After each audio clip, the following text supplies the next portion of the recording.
Thank you, Amos. Good evening, everyone. We'll call to order this regular meeting of the Willow City Council for Tuesday, March 12th, 2024. Item 2 on our agenda, Pledge of Allegiance. Councilmember Thomas, would you do the honors leading? Would be my honor. Salute. I pledge allegiance to the flag of the United States and to the republic for which it stands, one nation, under God, indivisible, with liberty and justice for all. Thank you, Rick. Item 3, roll call. City Clerk Amos Hoover, please. Councilmember Thomas. Here. Councilmember Sprague. Here. Councilmember Vodden. Here. Vice Mayor Hudson. Here. Mayor Hanson. Here. There is present, sir. Thank you, Miss. We're going to, we have two presentations agendized this evening. However, I understand there's some individuals that have some public comment to make. So, so as not to keep our citizens waiting, we'll move to item 6, public comment in a consent calendar forum. All matters on the consent calendar are considered routine and are approved by one vote and motion, unless council members or the city manager first request that a matter be removed for separate discussion and action. Individuals wishing to address the city council concerning consent calendar items or regarding matters that are not already on the agenda are invited to make oral comments of up to 3 minutes at this time. Please address your comments to the mayor and council members and not to staff and/or the audience. And as a reminder, by state law, the council is not permitted to undertake any action or discussion on any item not appearing on the posted agenda. With that, are there any public comments tonight on any matters not on the agenda? If so, please approach the podium. Public comment, not on the agenda. Not on the agenda. Not on the agenda. Yeah, sure. Hey. Mr. Stewart, good evening. Oh, my.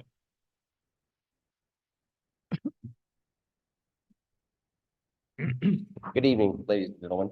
Actually, here I'm asking for some help. Notice going along in the city of Willow County, there's some improvements going on to the city parks. I think it's about time that we figure out how to upgrade the electrical system to Jensen Park.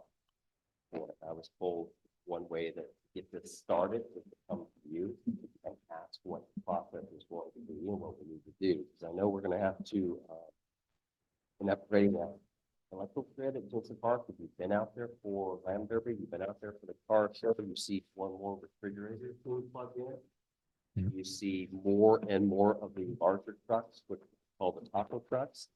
Let's see. Last year at Lamb Derby, we blew the breaker for it because we've got more and more vendors, and the vendors that are going out there are plugging in power strips, which are then adding 9, 10, 11, 12 electrical plugs. And that's too much for the system. And I hear that Lamb Derby this year has a carnival coming back for it. So we're overloading the system.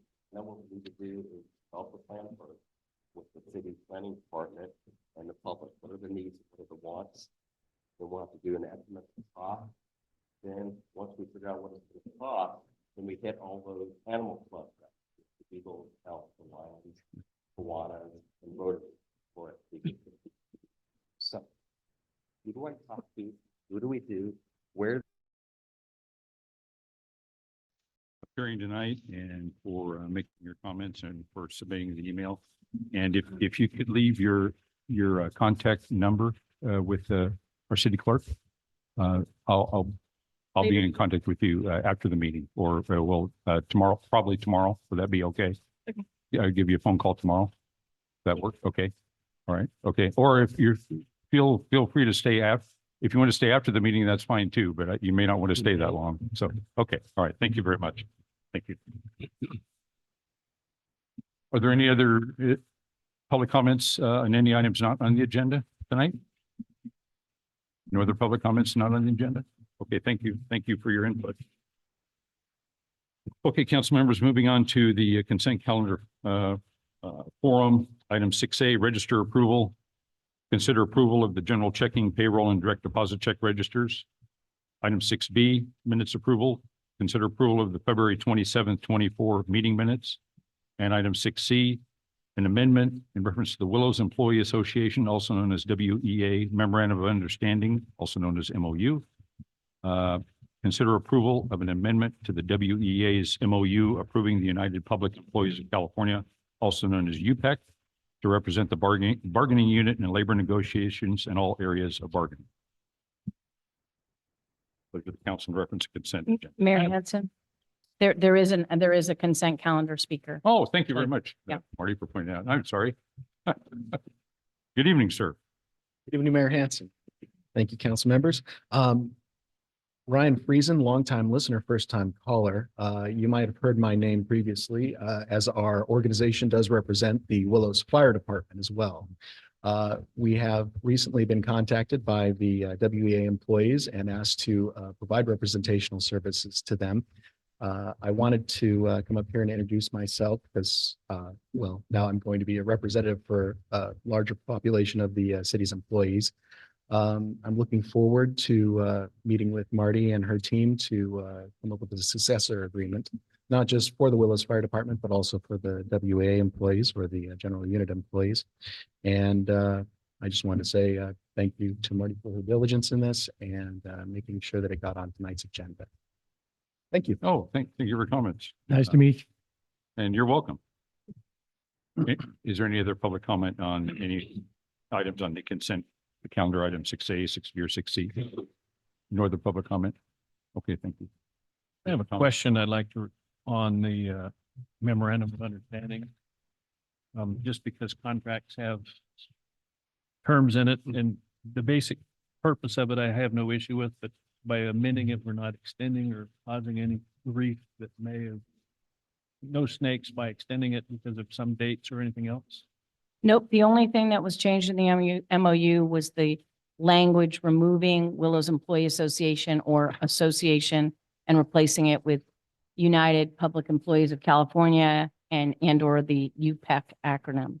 That's the only thing that was changed in the MOU, and it's only for this purpose of changing representation. The rest of the bargaining will take place as usual. Okay. The only question I had. Okay, thank you, Mr. Vaden? One quick question. In reading all of the material and the benefits and the whatnot, what I did not find was any statement that said that that these benefits accrue in perpetuity to the employees.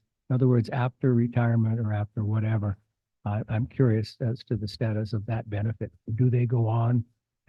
There's no benefits beyond being an employee here.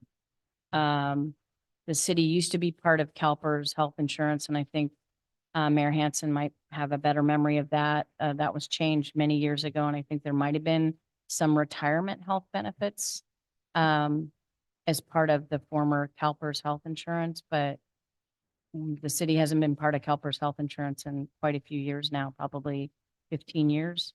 That's the only possible ongoing benefit after employment with the city that I was aware of in the past. I don't know of any other benefits that continue past employment with the city. I don't know, Ryan, you might be more familiar with the MOU. Am I speaking out of school about ongoing benefits beyond being an employee with the city? Are you aware of any?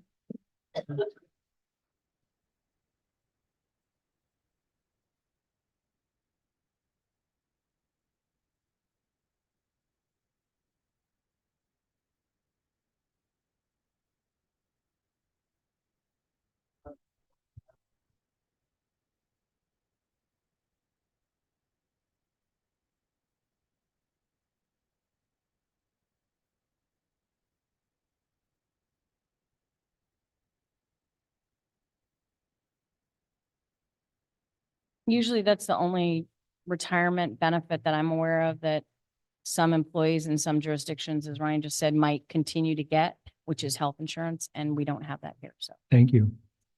Any further? Mr. Vaden? Any further comments, questions from the council, reference to the consent calendar? If not, pleasure to the council. Move to approve the consent calendar, Second. 6A through B and C. Mr. Thomas has moved to approve the consent calendar as presented. Mr. Vaden has a second. Further discussion? All those in favor signify by saying aye. Aye. Aye. Opposed, same sign. Carries unanimously, 5-0. Thank you. Okay, we'll now move back to item 5 on our agenda this evening, presentation. We have 2 tonight. First item 5A, presentation managing sidewalk liability. The council will receive the presentation and provide feedback and direction to staff.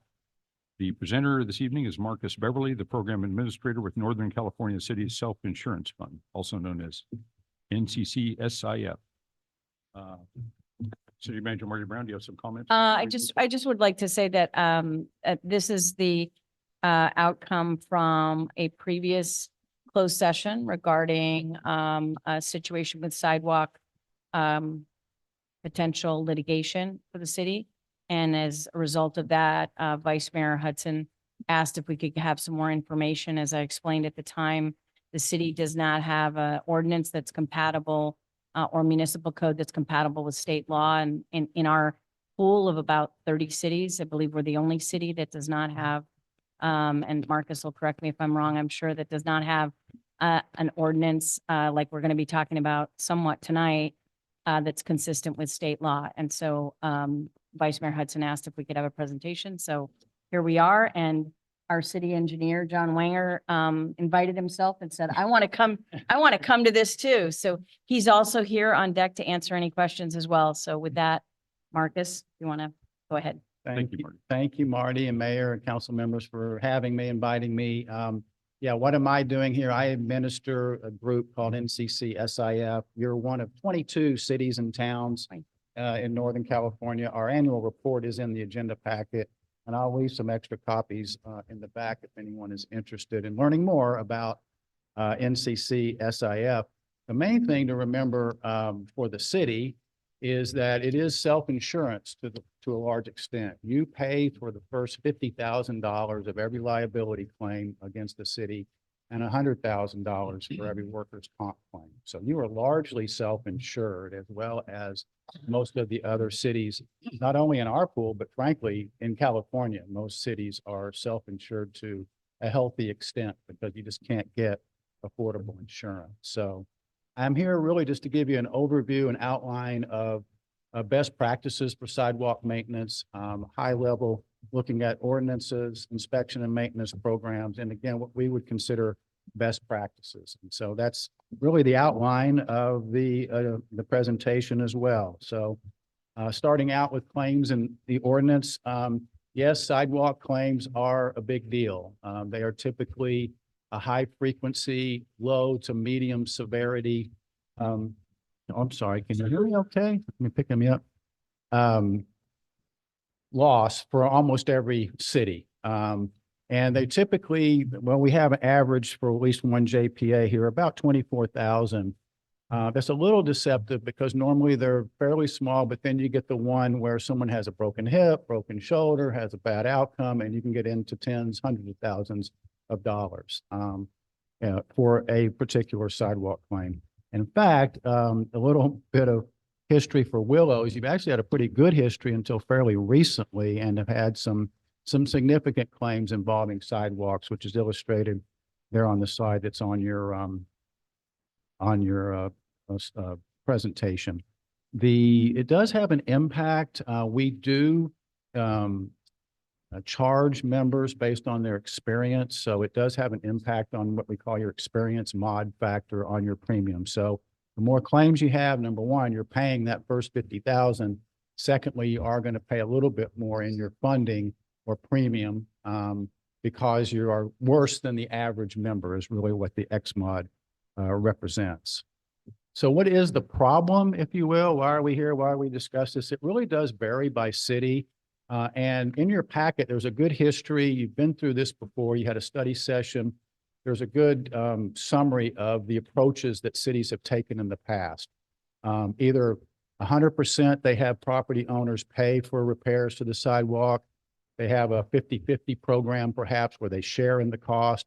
Or in the past, when cities had money, 50-50 programs or enforcing what's been in the state law for a long time. You are able to enforce and actually put a lien on someone's house if they don't repair a sidewalk per your specs, per your instructions per se.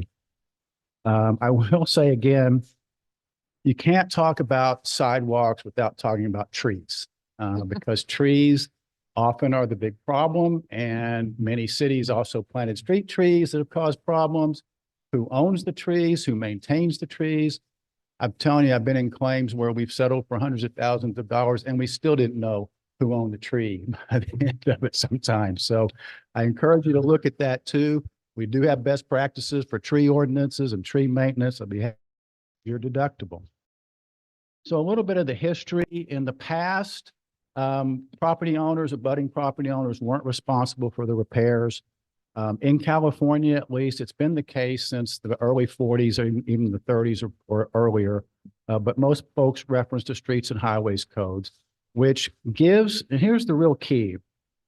The property owner has a duty to maintain the adjacent sidewalk and can be liable to the municipality if forced to repair or maintain. However, they're not liable for damages to the public for failure to maintain. So again, they can be liable to you, you can enforce a lien, et cetera. But if someone gets injured, they're not responsible. It's still the city's responsibility. It's kind of an anomaly, really, in my view, in the sense that normally when you have a duty to, it does. So the current situation with no ordinance, or at least again, a local ordinance, property owner has a duty to maintain the sidewalk, except if the city created a problem like a tree. City is liable for damages to property owners' failure for third parties if they are, liability to third persons if just for failure to maintain the sidewalk.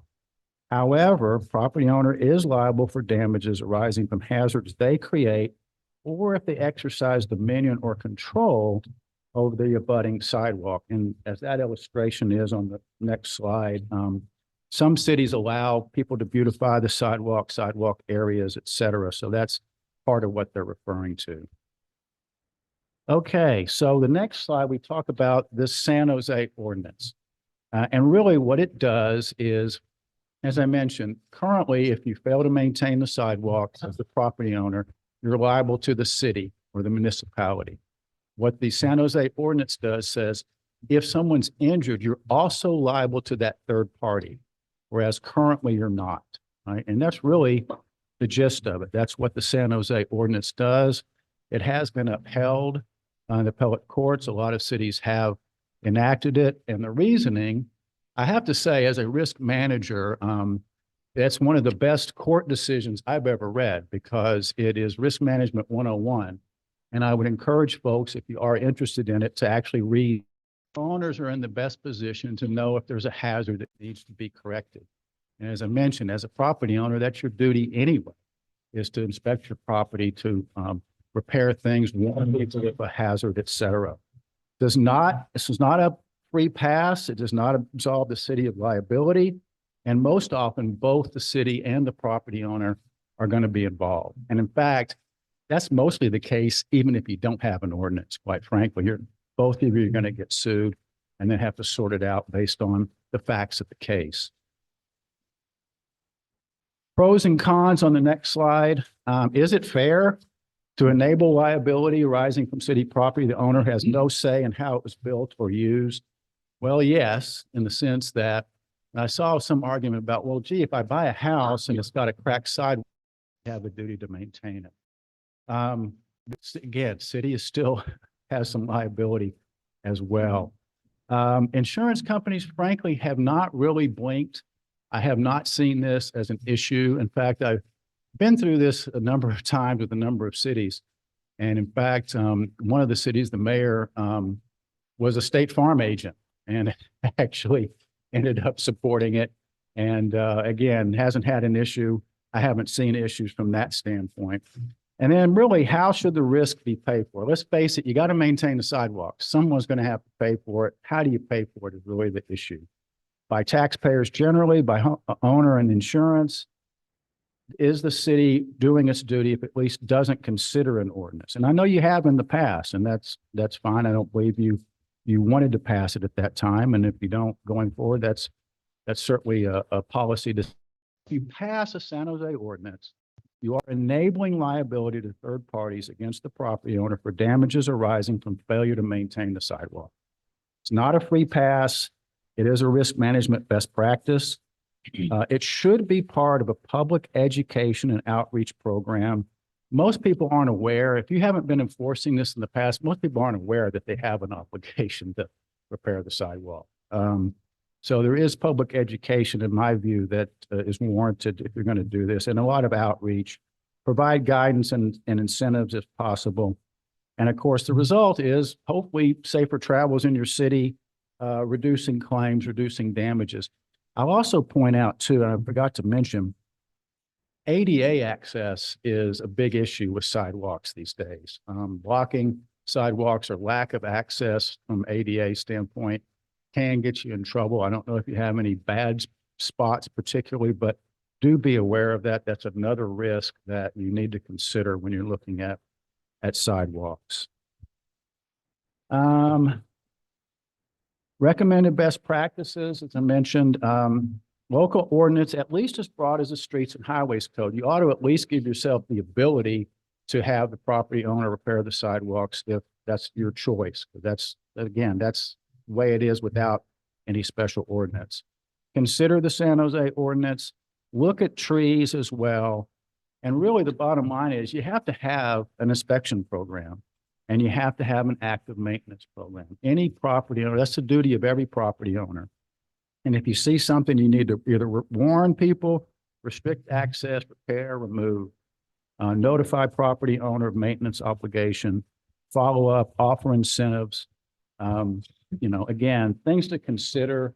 I don't really get into the actual maintenance programs, but we do have help with that as well.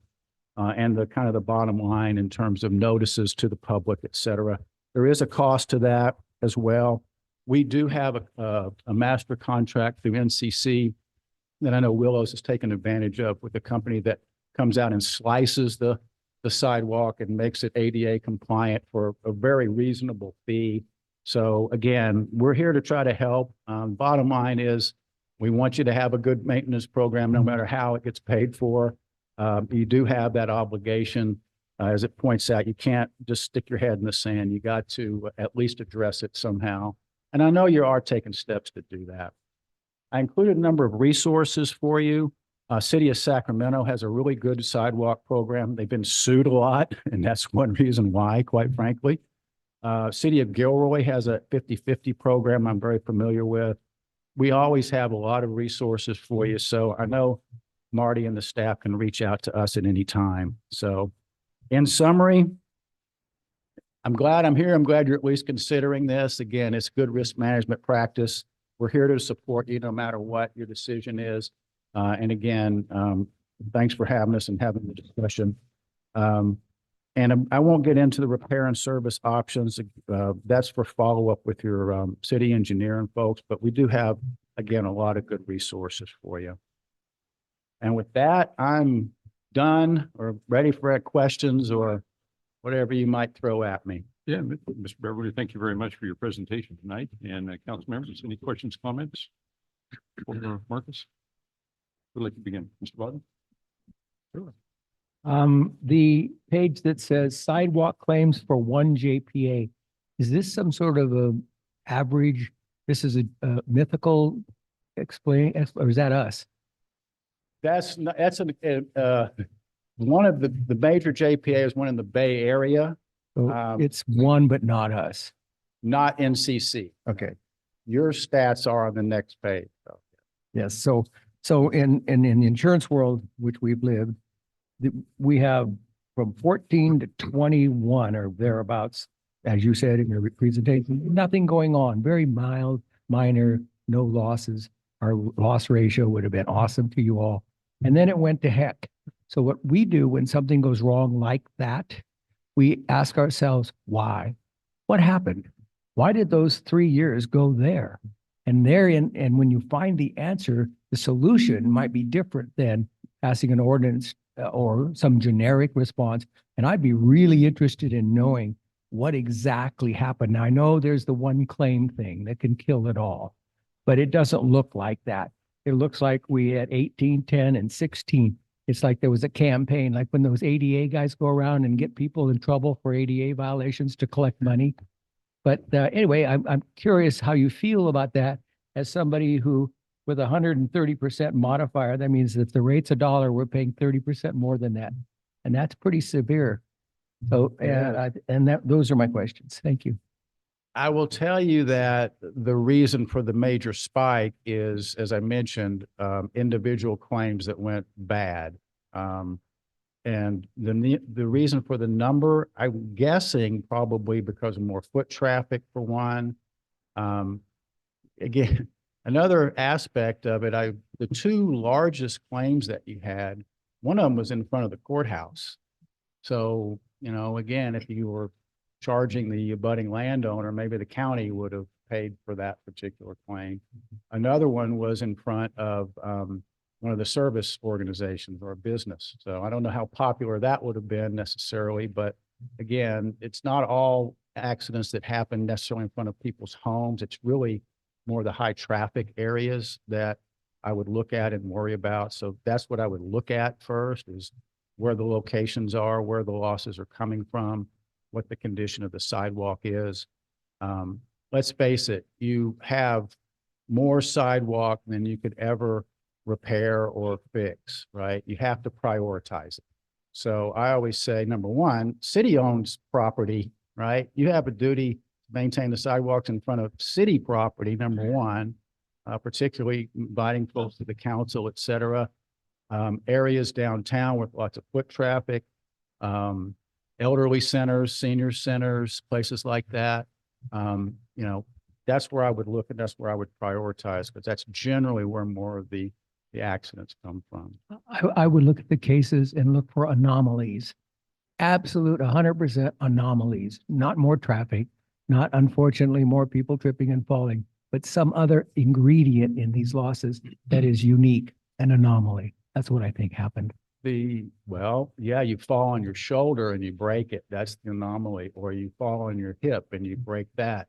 Or you fall and hurt your knee and then they work on the wrong knee. Or I've had situations where people have had strokes on the operating table. Guess what? You owe for the stroke while they're being operated on. So yeah, it happens.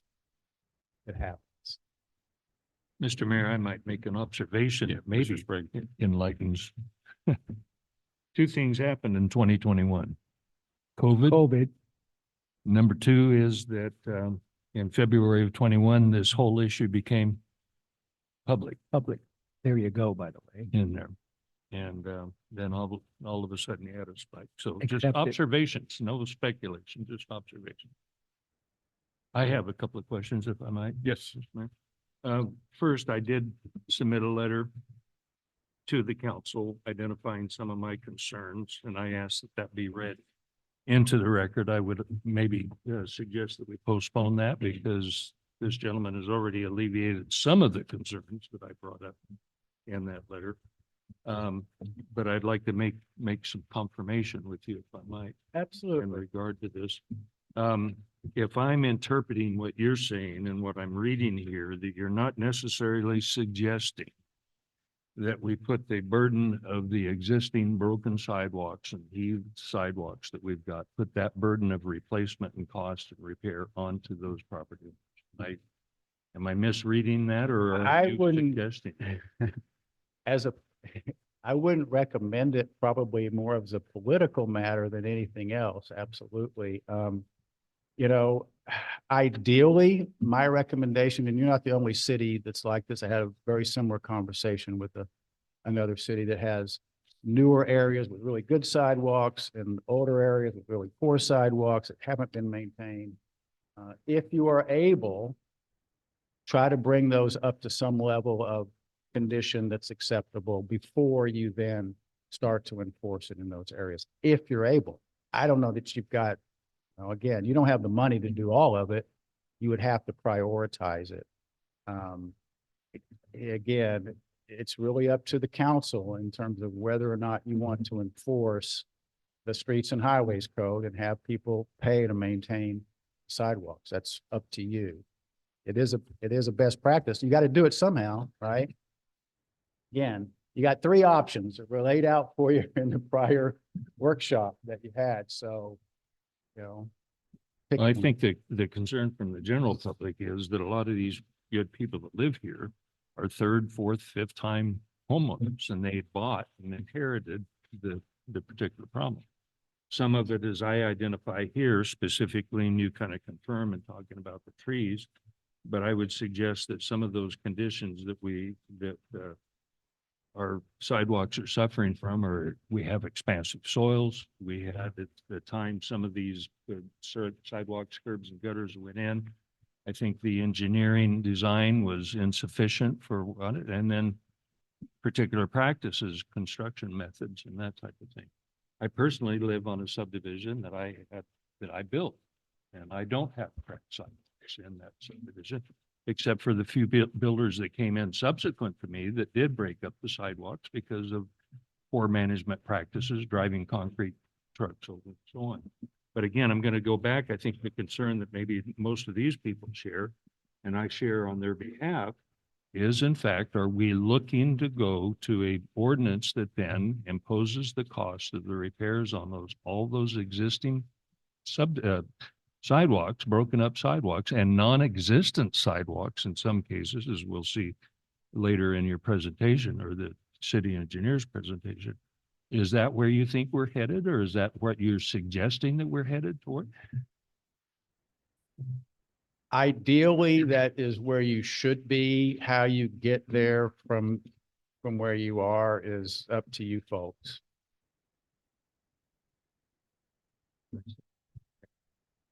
All right, any further, Mr. Craig? Maybe later. Let's continue. Mr. Thomas? Well, my only concern is today, as it was in the past, we have sidewalks that are in absolute horrible shape. And I don't know if this question's for you or city engineer. It doesn't seem fair or right that somebody bought a house and has a sidewalk. We've seen pictures in here that are absolutely toast. And they would be burdened with the cost of repairing that sidewalk when maybe 3 doors down, the city fixed it because of some other problem 10 years ago and it's fine.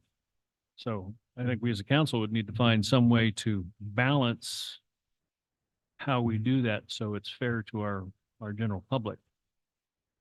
And I like the concept of a 50-50 match for those who were willing to do it if we can find a 50% to match it with. But that's a discussion for another time.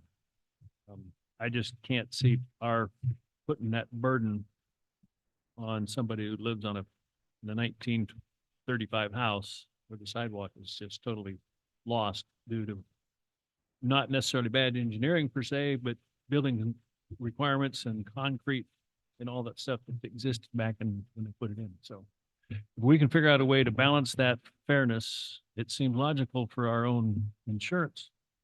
We'd have some sort of ordinance. But what that might be, we'd have to figure that out. Thank you, Mr. Thomas. Mr. Hudson?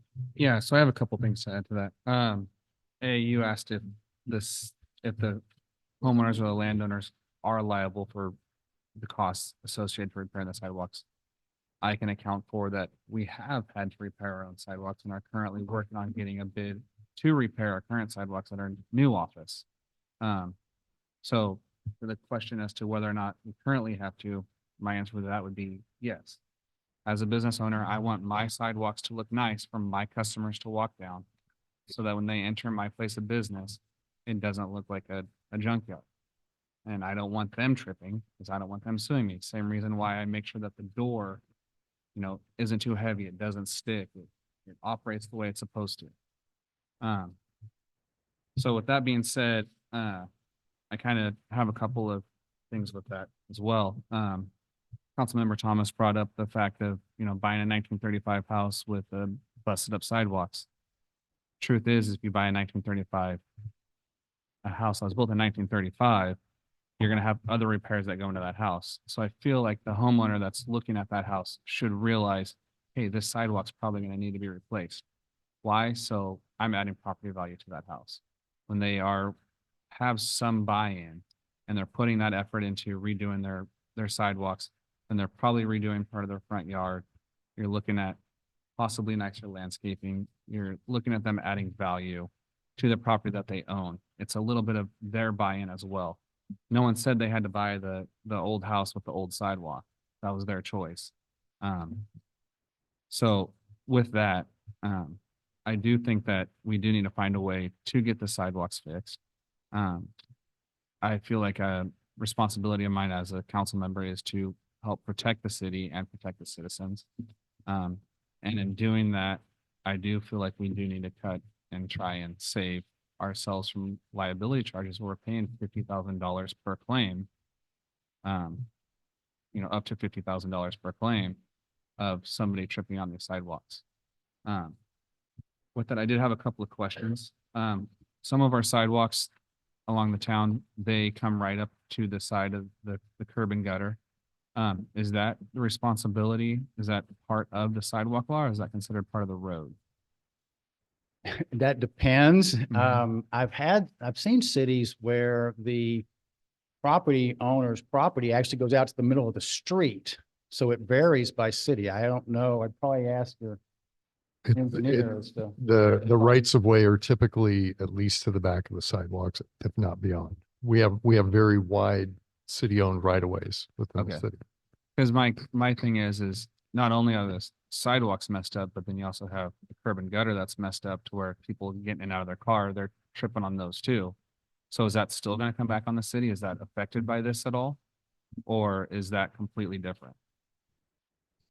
Well, it's a good question. The street itself is generally the city's responsibility. And as I was talking before the meeting, the areas where the sidewalks are up to code, if you will, the newest are where you've redone the streets too. So usually when you do the street, you do the sidewalk or at least the curb. Right. If the sidewalk is right next to the street, imagine you probably usually do the sidewalk too.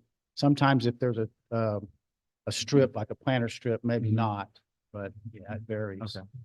And then you kind of answered one of my questions, but I wanted to confirm it. So even though right now our current policy is that city's still liable, it still doesn't stop the homeowner or the property owner from being dragged into that lawsuit, correct? Okay. You almost always will have both parties involved. Typical anyway, if you have an attorney who knows what they're doing. Of course, they have to file a claim against the city within 6 months. So sometimes they may wait to bring the property owner until afterwards, Right. but yeah. Okay. So whichever path we take, that homeowner is still being dragged into that lawsuit. They're still gonna have some liability risk associated with these claims that come up. So they're still not free and clear as it currently stands. Generally speaking, I mean, again, if it's clearly a street tree that the city owns that's cracking it, you probably the homeowner is still going to be in the case, but probably will Right. get out for a minimal amount. It really does vary. On the other hand, if the homeowner overwaters their lawn and moss grows on the sidewalk and someone slips and falls on that, guess what? They're going to pay 100%, hopefully. And again, the city might have to pay something just to get out of it, but it really does vary on the facts of the claim. Right.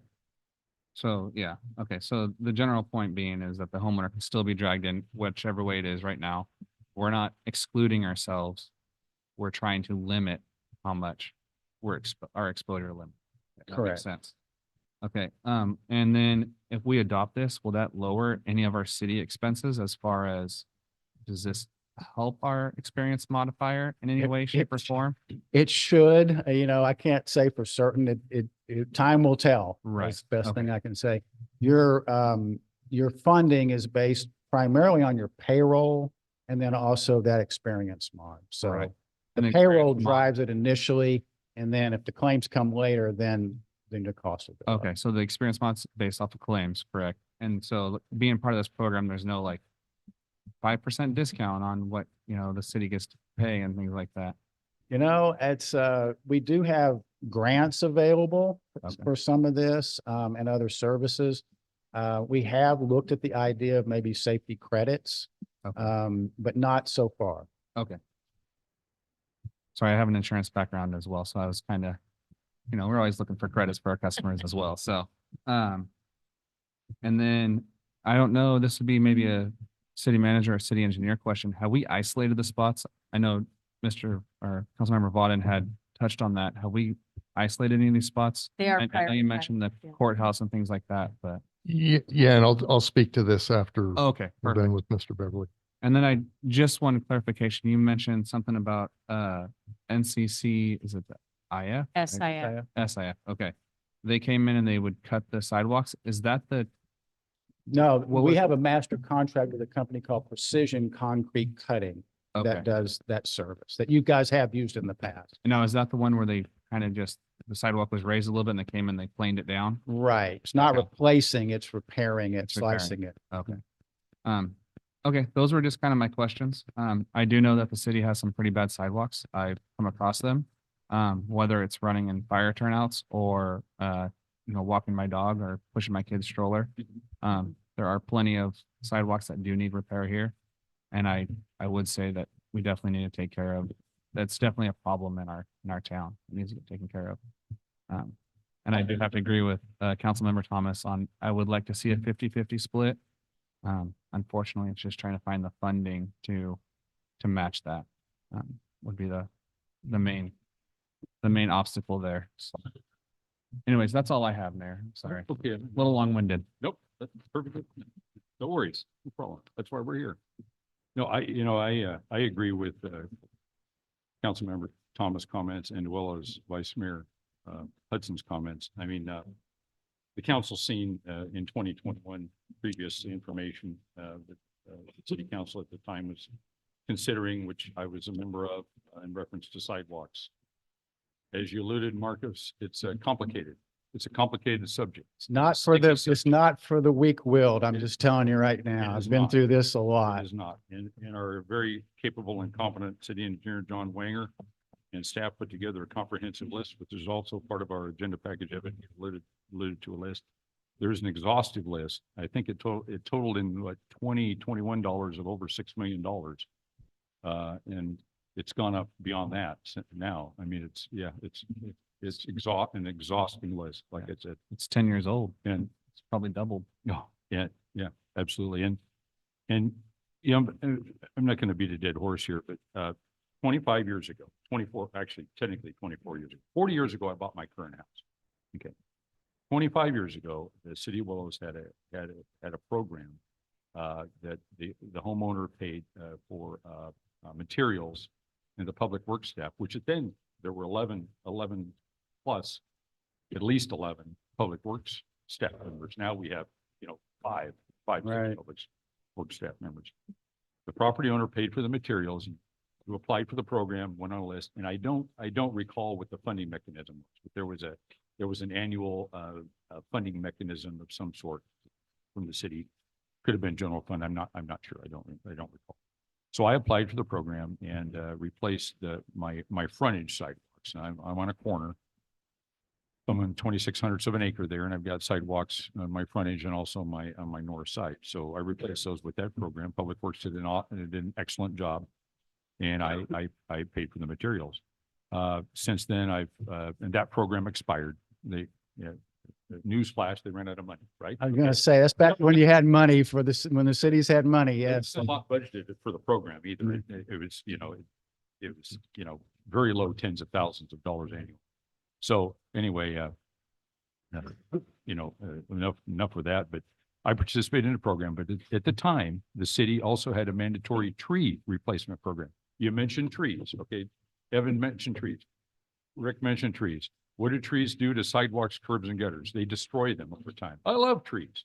So I got rid of all the old sick Modesto ash. And at the time, I had to get permission and a permit from the city, even though they're on my property. There you go. Complicated subject, sidewalks and trees, right? Whose tree is it? We don't know whose trees they are. Okay, so, right? So the trees were removed. There's a street tree pre-approved list that I planted all Raywood ash. I replaced six Raywood ash. Okay. I like my Raywood ash trees. My Raywood ash trees are almost 25 years old now. Well, what do ash trees do to my sidewalks? They lift it in spots. So currently I maintain my sidewalks. I've done other sidewalk repairs. Right now I have two lifting chunks of concrete from what? From growing Raywood ash trees. I love my trees, but they destroy and they're also destroying the curbs. So it's complicated. Who foots the bill? Who pays for it? I'm in favor of a 50-50 program as well. I don't think we should dump this problem on our citizens. I mean, this council, we as a council didn't create this problem. I mean, Mother Nature created this problem, but back years, decades ago, when the city enforced this must replace a tree program that destroys sidewalks, curbs and gutters. So, it's not fair to, put that burden on property owners when it's not their fault of their own. But anyway, I just wanted to throw that out there, like I say, so, and Mr. Vaughn, in reference to your comments, luckily, knock on wood, if you're superstitious, I'm not really, but I'm not, knock on wood anyway. NCC, we've had a very risk, free, really, if you will, relationship with NCC, as well as being a founding member until you mentioned 2020, 2021 moving forward. And what have we had in those last 3 years? We've had trip and falls. So here we are having this discussion. We had what? I didn't. Trip and falls on Trip and sidewalks. Right. Absolutely. And as Marcus said, they can be horrifyingly expensive. So So- can I add one more thing? Oh, yes, David. Sure. So I fell in front of Jack Frost's house and broke my collarbone. So first of all, is there a statute of limitations? And second of all, Not for you, Dave. have the courts ever ruled or awarded punitive damages in any of these cases? No, technically, you can't get punitive damages against a municipality like yourselves. So no, it would take a while. I mean, you'd have to, as a property owner, like set a trap for somebody or something like that, probably before punitive damages, where it was almost certain that someone was going to be injured, type of thing. Any further- Mr. Mayor, I have a couple of more. Yeah, Mr. Fred, yes. First off, to address some of what you brought up about buying a new home or buying an existing home. And you compared it to roofs and foundations on the house itself compared to the sidewalk. And then, of course, yeah, you're right. You can look at that and say, can you then negotiate the price with the seller to be able to compensate yourself for that? But again, as the mayor pointed out, you've lived in that home for 40 years. And other people that have lived in these homes for 40 years, and when they bought them, the sidewalks weren't as severe condition as they are now, and so on. So again, it goes back to where the liability is. You talked about funding mechanism, so on. The city doesn't have the funds. I'm going to suggest that most of our homeowners probably don't have the 50% match either to be able to take advantage of it. So again, my concern is fair and equitable, as Mr. Thomas brought up, and so on. And I'm concerned that we're going to go down a path that is going to alienate our constituencies and be cost prohibitive for our constituents to be able to be involved in this. I don't know that I have a solution. I'm interested in talking to the city engineer about this. In fact, I'll use this as a good example. About 3 or 4 months ago, 2 months ago, John, you might remember, we visited a piece of property, older home, sidewalk, some of it was bad, but all of a sudden the curb fell off into the gutter. No fault of the homeowner by any stretch of the imagination, just the deterioration in the age of the curb and gutter. I think that home was built probably in the mid-20s or so, 1920s. So that happens, but how can we potentially blame the property owner for something?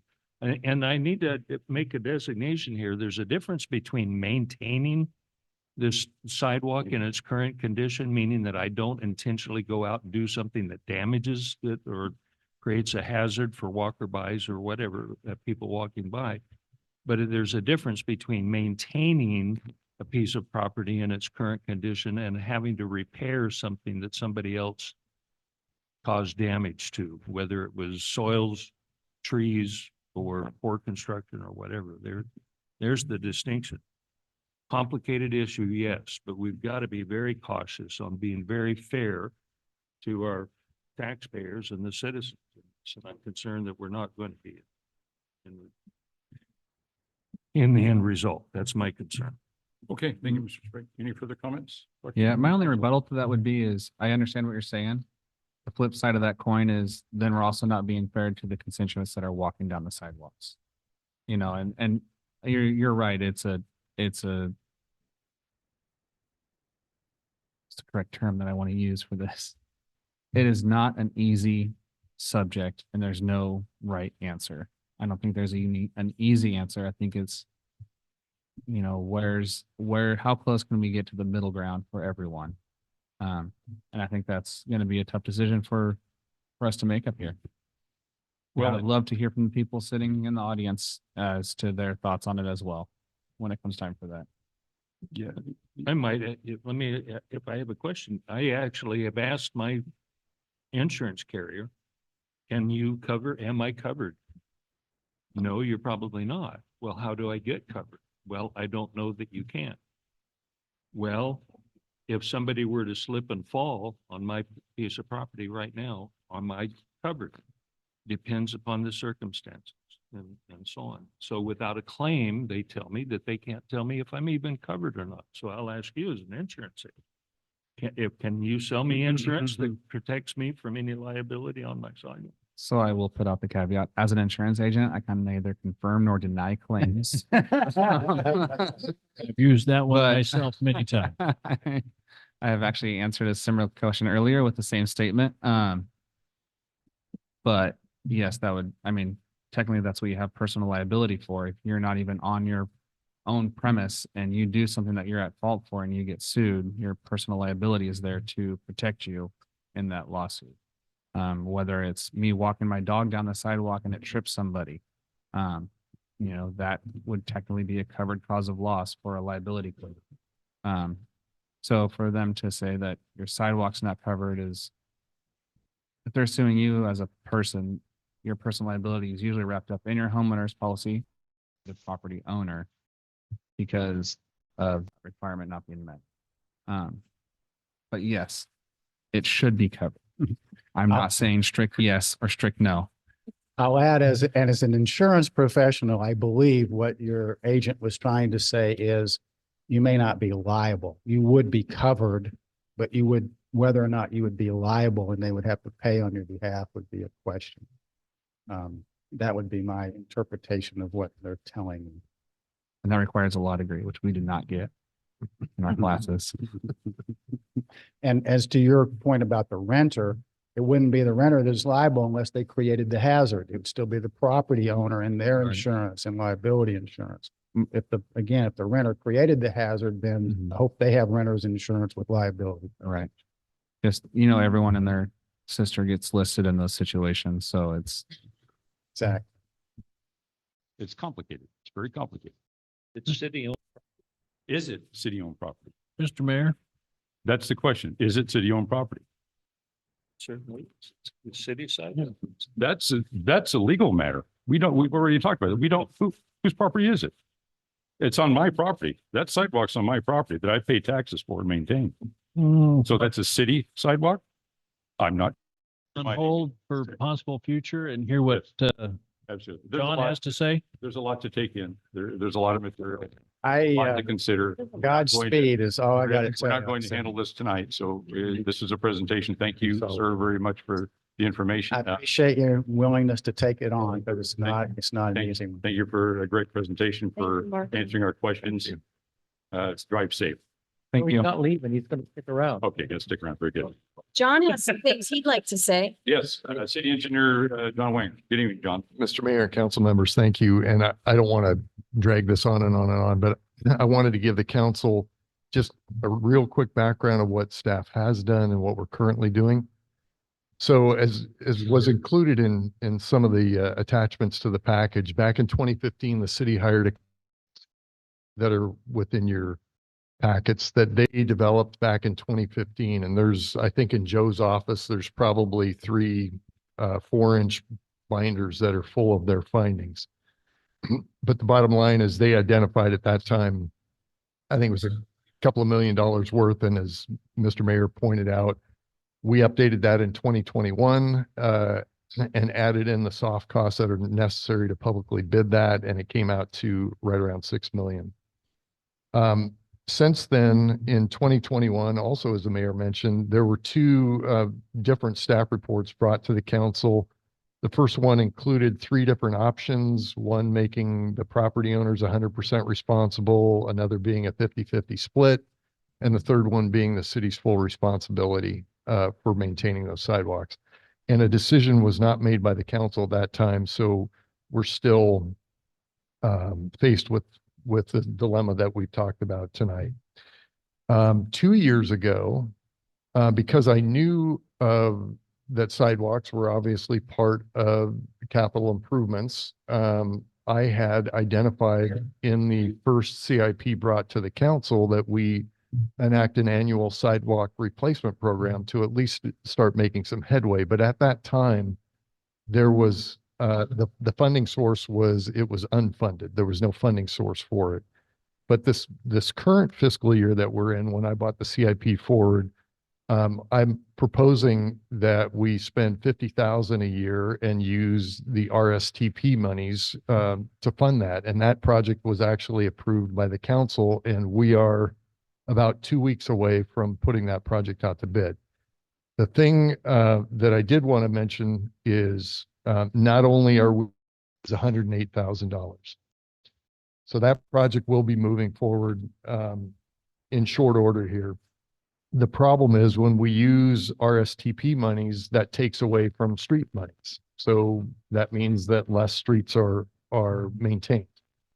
The dilemma with all of this is future funding. If we had plenty of money, we'd be going after this in a big hurry. The problem is we have limited funding, as most cities do, as Marcus pointed out. So one of the other things that Joe has brought up is this fall we're going to be pursuing CDBG funding for probably maybe a $300,000 to $400,000. Yeah, it's I think the application cap is actually 3.25 million. Yeah. Or just depending on how they structure the NOPA. Right. So I wanted you to know that staff is absolutely conscious of this, with no resolve as far as cost sharing or anything, that we are pursuing other funding sources, including CDBG, as well as from time to time, both the state and the federal government comes out with, the state's not called Safe Routes to School anymore. It's called the ATP program, which is alternative transportation. But from time to time, there are funds that become available, and we do try to apply for those. The problem is we have such a monumental issue with sidewalks, and the dollars are so high that it's hard to keep up with it. One of the things that we would like to do, but it's completely up to the council, is actually bring back some of those options that were presented in 2021, if it's the council's pleasure, for developing, perhaps a matching program if the council wants to pursue that. And we would use a funding source like the RSTP funds. And again, it would be taking away from some of the street maintenance, but at least it would be making some headway on it. And the last thing I wanted to point out is we do have a policy at the staff level when a development comes in, and whether it's on an existing building that's being redeveloped or on a brand new building where there aren't frontage improvements installed, if there are any deficiencies with respect to the sidewalk curbs or gutters, that the new development repair those as part of their project. So we do make that a condition of approval. And then the other thing is on brand new projects where there aren't any frontage improvements. We do require that those be put in. Also mentioned tonight, we've completed in the last couple of years the improvements right out here on North Lassen as well as Pacific. Excuse me, in both of those projects, on North Lassen, we pretty much almost completely replaced all the sidewalk that was damaged, and also built infill projects. And then on Pacific, we primarily used the monies for infilling sidewalks where they currently weren't. But I will point out that both of those projects were 100% funded by the state. So again, that's, probably the combination. Mr. Wenger? Well, I don't have a question. I did speak with one property owner downtown and who would like to see the sidewalk in front of their business repaired. and who said they would be more than pleased to pay for 50% of the repair. So we have to figure out if that's actually direct them to the city staff. Or that's, Yeah, we've got a policy, so we'll defer that to the next presentation. Right. So I think what would have to happen is if after all the presentations tonight, if this was something that the council felt that they wanted staff to bring back some kind of a policy for consideration at either the next council meeting or the one after that, we can certainly do that. Any further, Mr. Thomas? No. Mr. Bodden? Mr. Wagner. Just for clarity for people, you'll see that there's 1, 2, 3, 4, 5, 6, 7 addresses that I built on these. I want some clarity here on Applewood Court, Applewood Way, Glenwood Court. Looks like about $6,000 or $7,000. And then correct me if I'm wrong, this is not a construction defect as much as requirements by government change some of those handicap ramps that I built in accordance with the codes at that time, correct? All I can tell you is that when the city hired, I was not involved with the scope of work or the extent of what was done by DAC, which was a consultant who was hired. I know that their primary concern was accessibility and condition of the sidewalks. I can't speak to exactly, I would have to go back and actually look at what they found, but they provided us with some incredible detail on each site. So, I mean, we can certainly look for it if you want, and we can give you the information on those particular sites.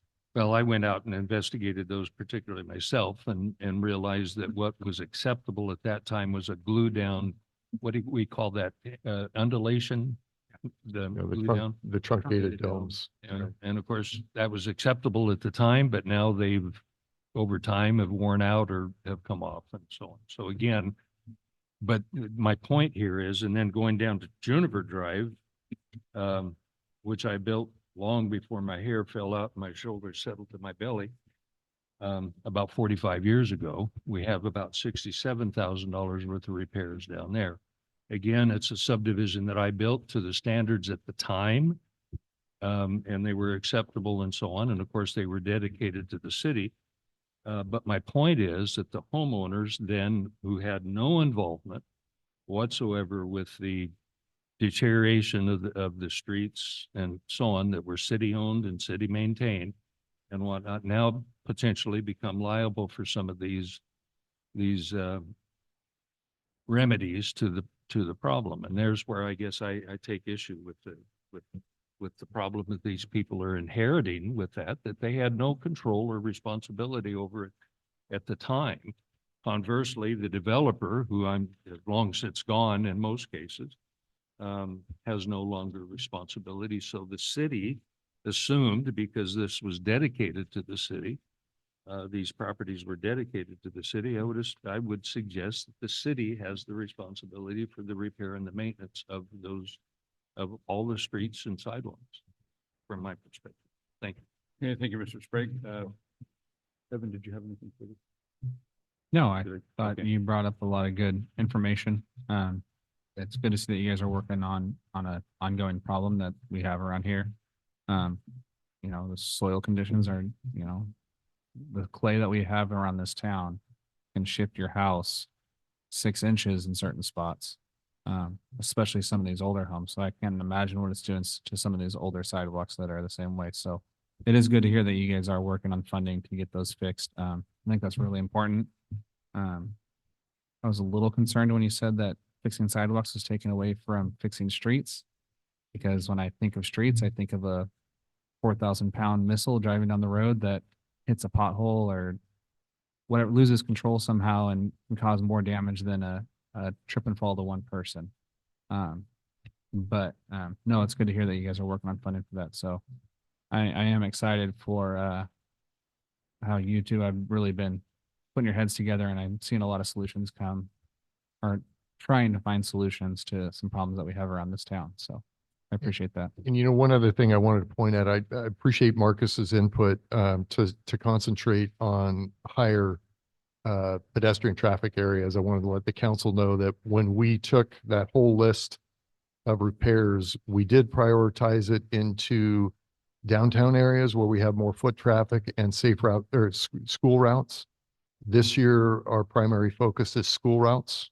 So that $108,000 project that I was talking about is primarily identified.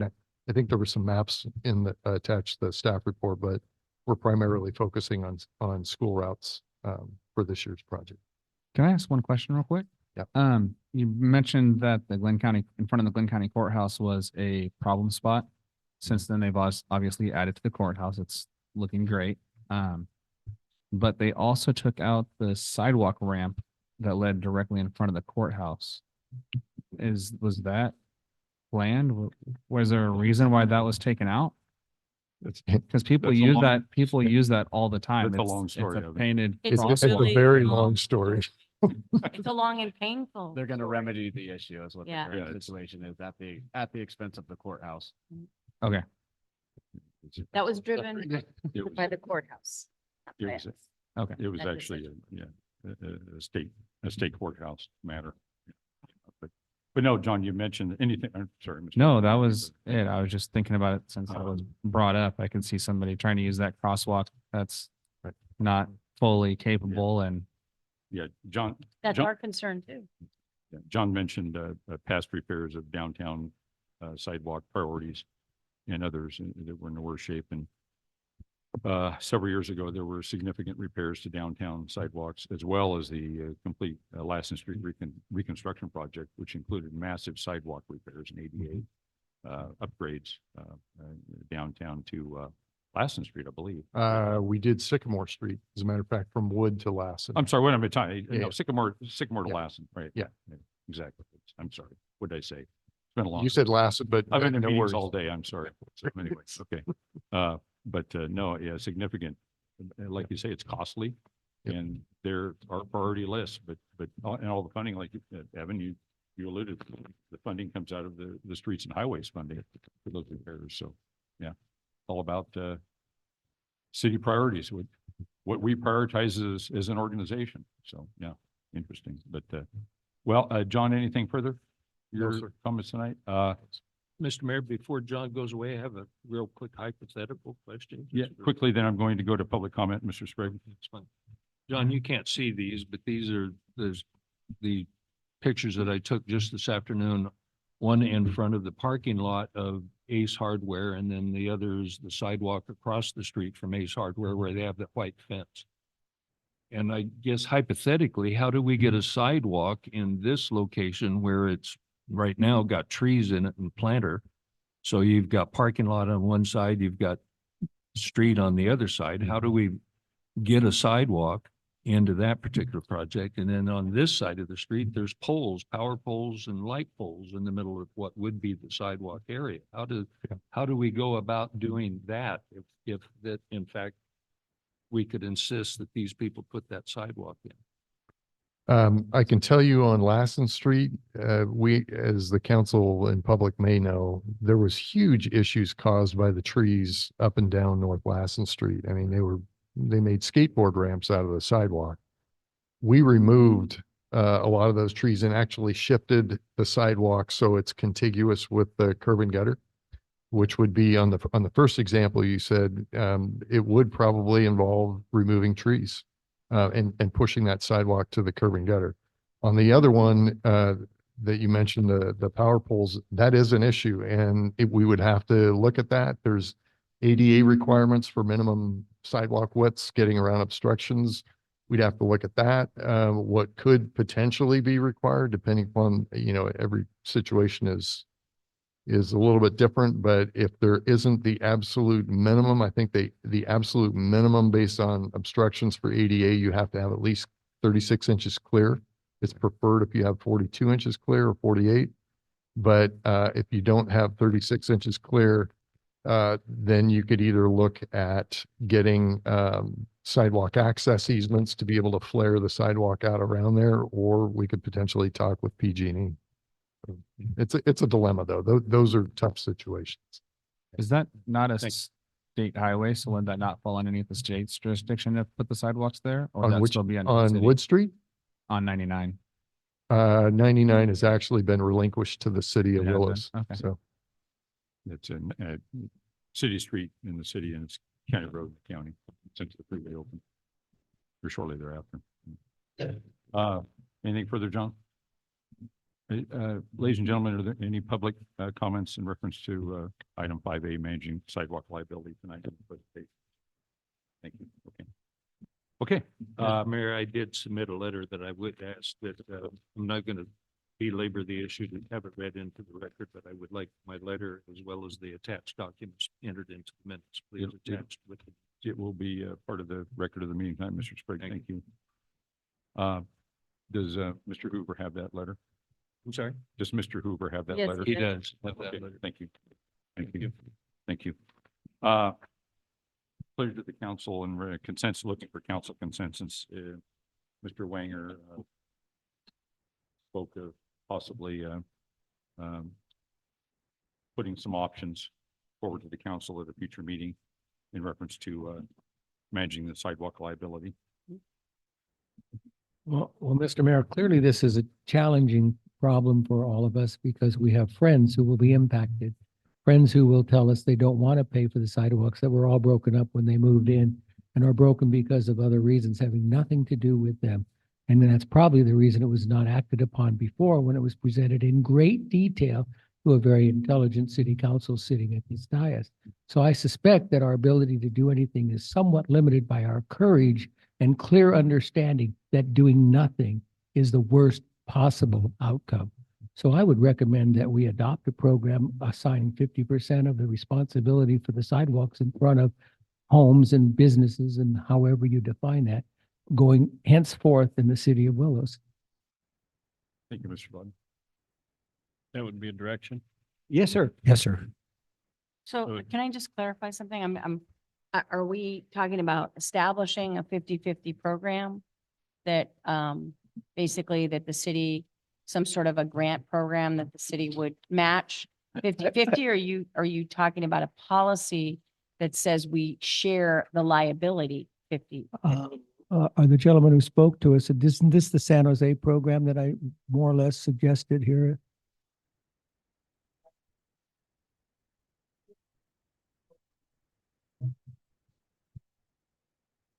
Well, there you go. See, it's kind of two different topics. That's why I wanted to clarify whether or not the council's interested in basically the San Jose ordinance, which, you know, which was the impetus actually for this presentation, was to have local ordinance and code that's consistent with state law. That's one issue. That's a policy, liability, risk management issue. And then the other possibility is a program, which isn't necessarily about liability. It's just about developing a program that's a 50-50 split between the city and somebody who wants to repair their sidewalk. So it's kind of two different issues there. Okay, how could I have said what I said better? Well, I just wanted to clarify, do you want both? Do you only want one? On both? Well, I think. I'd love if you want both. Well, I think we need to do both, but I do we too. should do them in steps. So I think let's bring back the concept first. And Okay. then as we start looking at our finances to see how we might be able to do a second, would be my recommendation.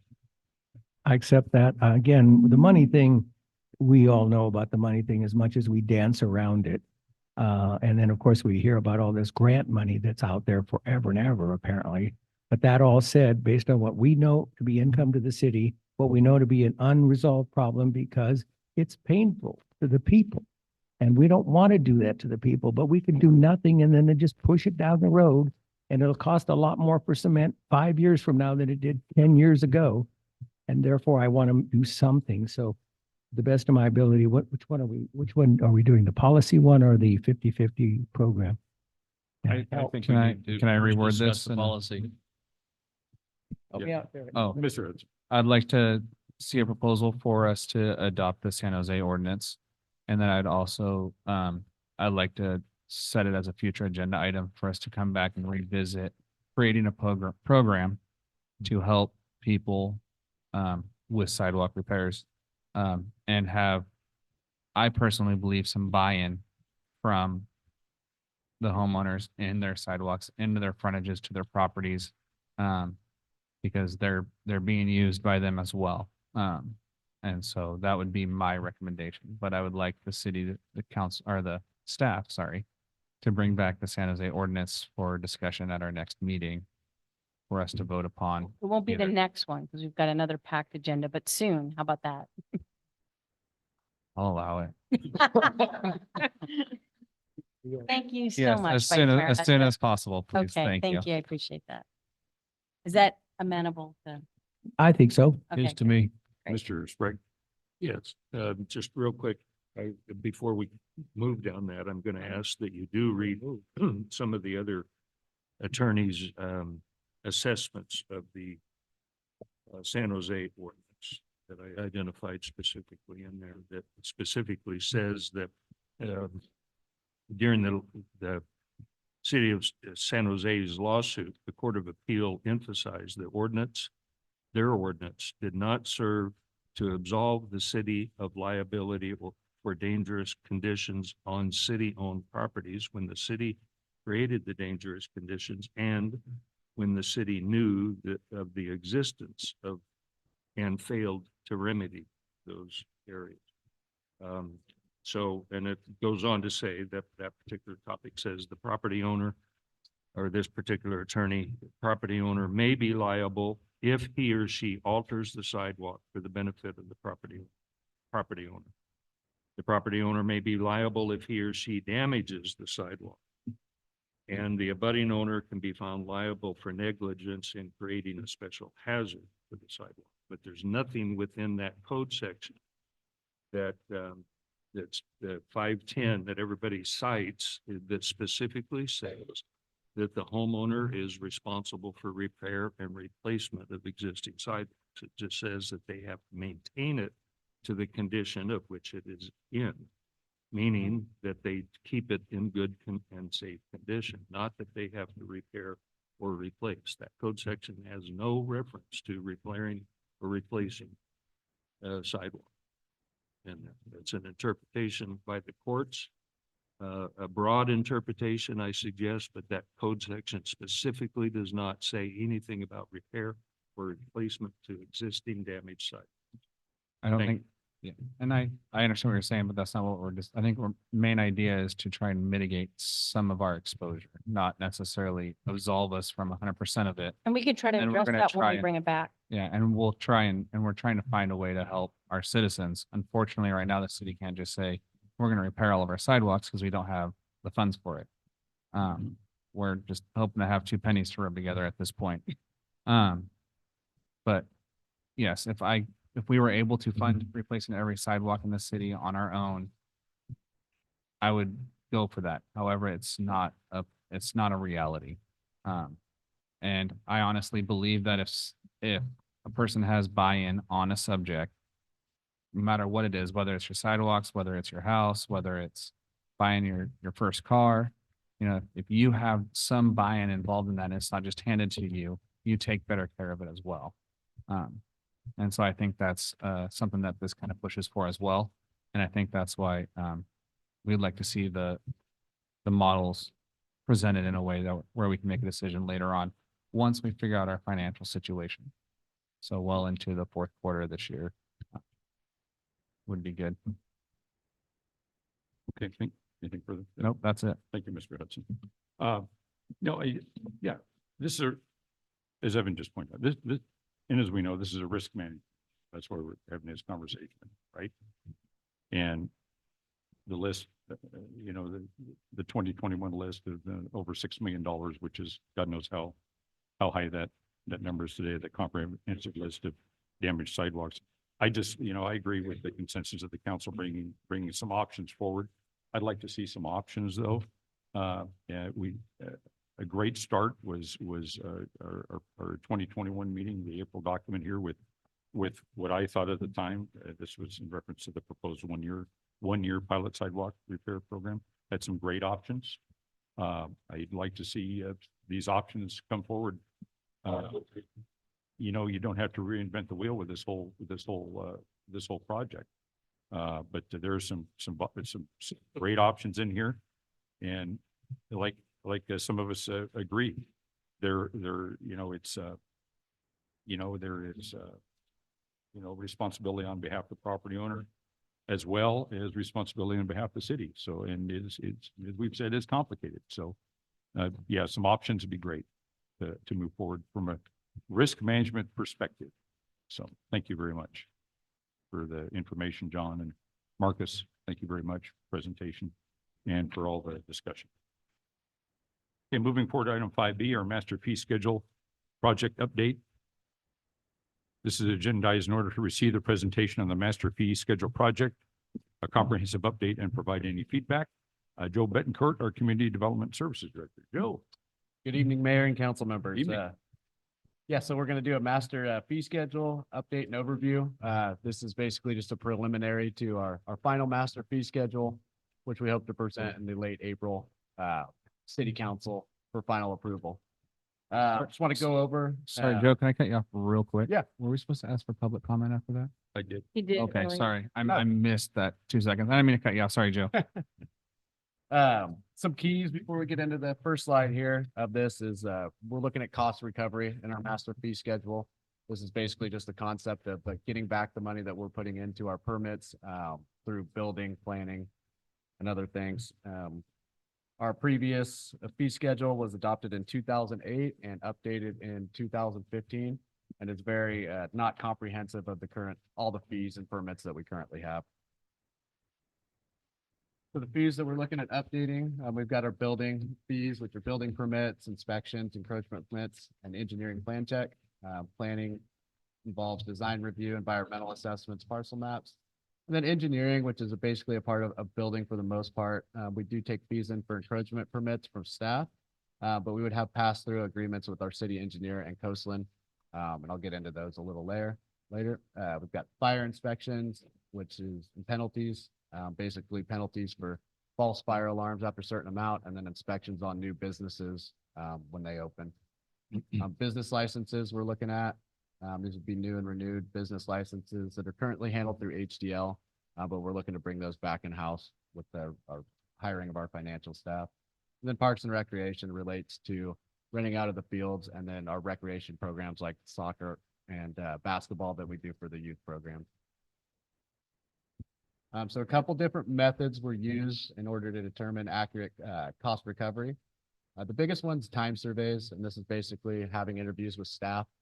Everybody who touches the permit process I'll use an example of building, be our permit tech on intake, our inspector, which is a contract service, and then our finance department paying bills and those kinds of things. So basically had interviews with them through the process and determined how much time it takes them, and then loaded that into their full hourly rate to determine the cost of the permit. Pass-through agreements are pretty specific to contracted services, Byron and our city engineer would be the two big ones. And these are just going to be cost recoveries based on what we're billed. What we wanted to get better about was getting estimates for these deposits, so they're more accurate for the customer up front. In order to achieve that, we use some time surveys for our Deputy Director of Planning, Byron, in order to get estimates of where our deposits should be at. Then we have fees based on valuation. This would mainly relate to new buildings, expansion of footprint of buildings, major renovations. And this is based on a schedule, which is actually in our municipal code, and a square footage calculation that we'll look at later. And then city discretion. Of course, all of these have city discretion. The biggest ones being Parks and Recreation. Pretty much at the word of the consultant, you can get full cost recovery out of those programs, and it's definitely possible. But if there was a program where that wouldn't be achieved, normally Recreation is that department. So permit fees based on a time study. These are mostly our smaller fees, even though we did it for everything, even things that involve the PTA. So I'll go through the example here. Our current building permit fee to replace a furnace is $39. When we did a time study on city staff and then contract inspection time, we looked at that fully loaded rate would be $119. So that would be one way that we're looking at updating the fees and how we calculate that. Here's just some examples of fees that we've looked at and did time studies on. You can see that a couple of them do actually reduce down The majority of them go up. And again, this is based on looking at the amount of time taken for each staff member that looks at these things and then applying that to their fully weighted rate.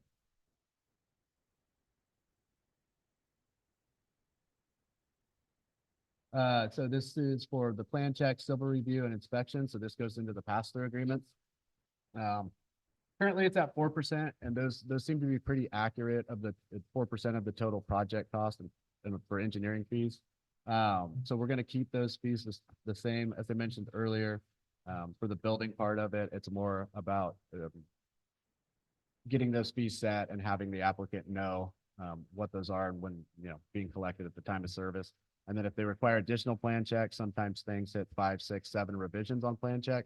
We would then ask for an additional deposit before we proceed for work. So that way we don't put ourselves in a situation to be out money at any point if the project does not continue. The building department, the valuation charge, again, this is related to new buildings, major alterations. The fee is based on a constructed valuation, and this is pulled directly from the ICC building valuation data table from August of 2025. So we want to get back on using that, and it's basically a calculation of what materials are being used and the type of building being built for us to determine the cost of construction instead of going off of a construction estimate that's provided by the applicant. This can be used as a cross check or fully implemented if it seems out of place. And then when we get to the fee amount, this is based on a 1997 doesn't sound current, but it's the latest and greatest fee valuation that came out of the Uniform Administrative Code, and then it's adjusted for CPI increases. So what we did is look at those base numbers. Where it was around $2,350 for a project, but I believe from $0 to $500, and then applied a CPI increase over the years to create our new evaluation table. And then here's how the square footage chart that I talked about that determines an accurate total cost of project. You can see on the left column, those are different types of buildings. And then across the top, you have different symbols that relate to building materials, metal, stucco, wood. And you take that number, basically multiply by the square footage of the addition or major improvement. And that gets you an accurate project cost to base your valuation fee off of. Just as a note, one of the big things of that too is you're not basing it on bids or just contractor information or applicant information stating what the cost of the upgrade is going to be. It gives us a base to justify what we think the cost of the upgrade is going to be versus going off of their information. Here's a valuation updated fee comparison. So I'll use the 501 to 2000. You can see on that our current fee is $47.93. When we update that with inflation, we only get to 49.99 with a small increase. Where you really see the uptick in the valuation prices are going to be down lower. 100,000 to 500,000 goes from $993 to $2,092. And then again, these fees are based off of the valuation model with the 1997 valuation rate updated to current price. Planning pass-through agreement deposits. Again, this is a pass-through agreement, but instead of basing it off of a total project cost like we did in engineering at a 4% base rate, we had our city engineer go through and provide estimates on different types of, let's say, CEQA compliance or bigger documents. And then we use that to base our deposit amount off of. So we feel like that'll be a lot more accurate and let the person know up front what the estimated time is, what the estimated cost is based off of these time inputs in a time survey. Again, this is just a pass-through agreement. Whatever Byron charges, we take off of the deposit. If there's money left over at the end, we refund the customer. If they owe more money, we'll alert them to the fact that we need more deposits in order to continue on with their project. Here's our current fee schedule. Like I said, it was adjusted in 2015. This is for planning specifically. So you can see there where we've got our fees. And then it's got a PTA. Well, that's up to a lot of discretion. It doesn't give our constituents a lot of information on what they're going to be paying. So what we did is went through and did the time study, and we'll have real numbers plugged into those PTA deposits. And then the other piece of it is basically the first number is our time, and those are updated based off the time studies for the permit tech and other other people within our staff involved. Here's some examples of the PTA fees that came out of the time study and the adjustments that were made. For the MAP fee, you can see that the first number again is our time study adjustment, and then we've identified the amount of hours it's going to take our planner to do that. So now instead of plus PTA, we've got plus $4,000. Again, that's a deposit that gets peeled down as we go, and money is refunded at the end of it, or more is asked for if needed.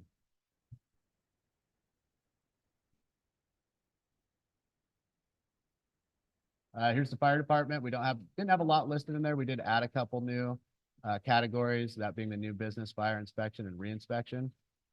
This is when they go out to new business and do their inspection. And we didn't have any cost recovery for them through our business license process. So the time it takes them to go do these inspection, that's still a reduction in probably the amount of hourly time that it takes them, but we loosely based it off of the time study. And then re-inspections will be at $100 a piece. The penalties were raised just based off of that they were a lot more expensive than $150 and probably more than $250 when we look at them, but we felt that those adjustments were adequate. Penalties are kind of up to the discretion of the department, but we loosely based it on the time study and not above and beyond that.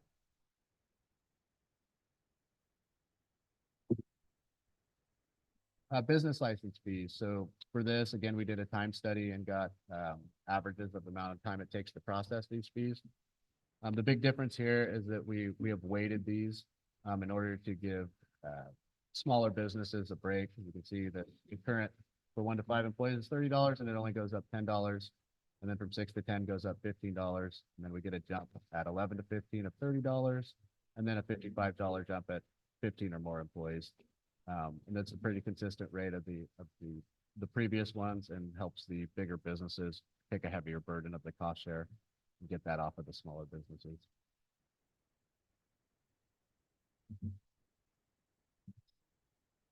And here's our kind of discretion fees that we talked about earlier.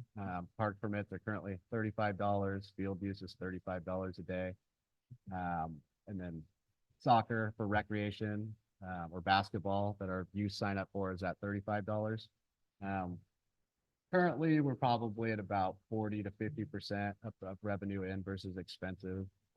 Probably maybe a little more for parks, actually a lot more if you count park maintenance. The idea here is probably to look at other municipalities and see other charges. If we wanted to make ourselves whole, say with the basketball, soccer, we'd probably need to raise that price to $125. And I don't think really anybody's interested in that. So we will be proposing smaller, probably $15 to $20 increment raises on these to help create less of a gap. But we'll have more information on that for the final presentation. And there's the budget numbers you can see at the bottom where we've got, the budget revenue versus the expenditures.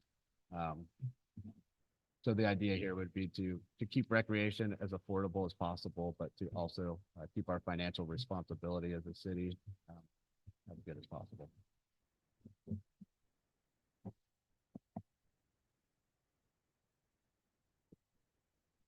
Questions?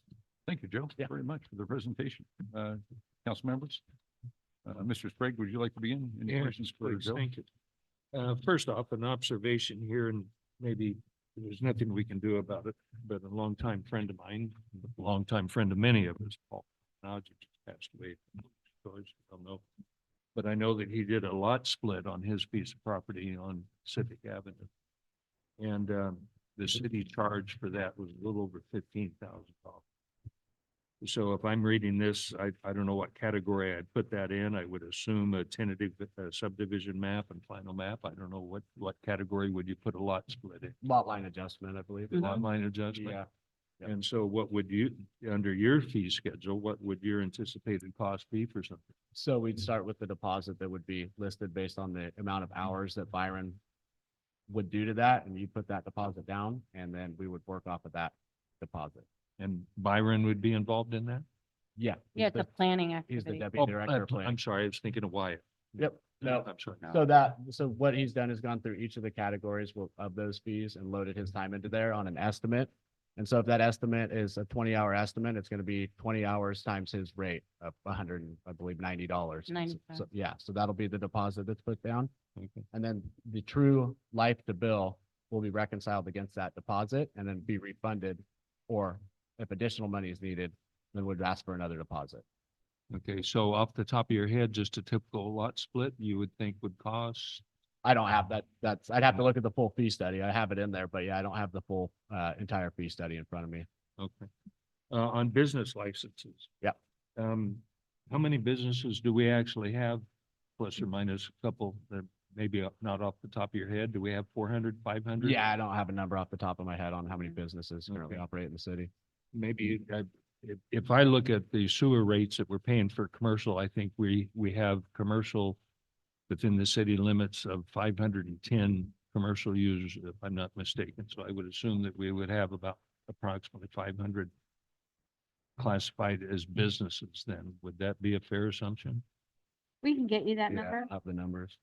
Okay. I can get that number and send it to the council. Well, two things then. You're saying that we're going to bring this back in-house. I think the contract we gave with HDL to do the business licenses was something around $37,000 to $38,000 for that 1 year. Now, I know that they provide additional services such as the quarterly printout of tax income and et cetera, et cetera. Does the HDL contract go completely away or you're, No, no? no, not, it'll go away for business licenses. It doesn't, they do other things for us. That's correct. They provide projections on sales tax, which allows us to build the budget. They also help us when we're not getting taxes on businesses. They help us go after those businesses to make sure we get the taxes that we're due. And then they get a percentage of that. That's another thing, another service that they provide the city. That's not going to go away. Only the The business business. license piece would go away. So when I come in and I come to the counter, I pay and you give me my business license. The rest of the stuff is still going to be up to HDL. Correct, because it's a totally different activity. It's not, has nothing to do with business license. It has to do with sales Just tax an return. observation here or question, I guess. So if I have 1 to 5 employees, my business license is proposed to be $40.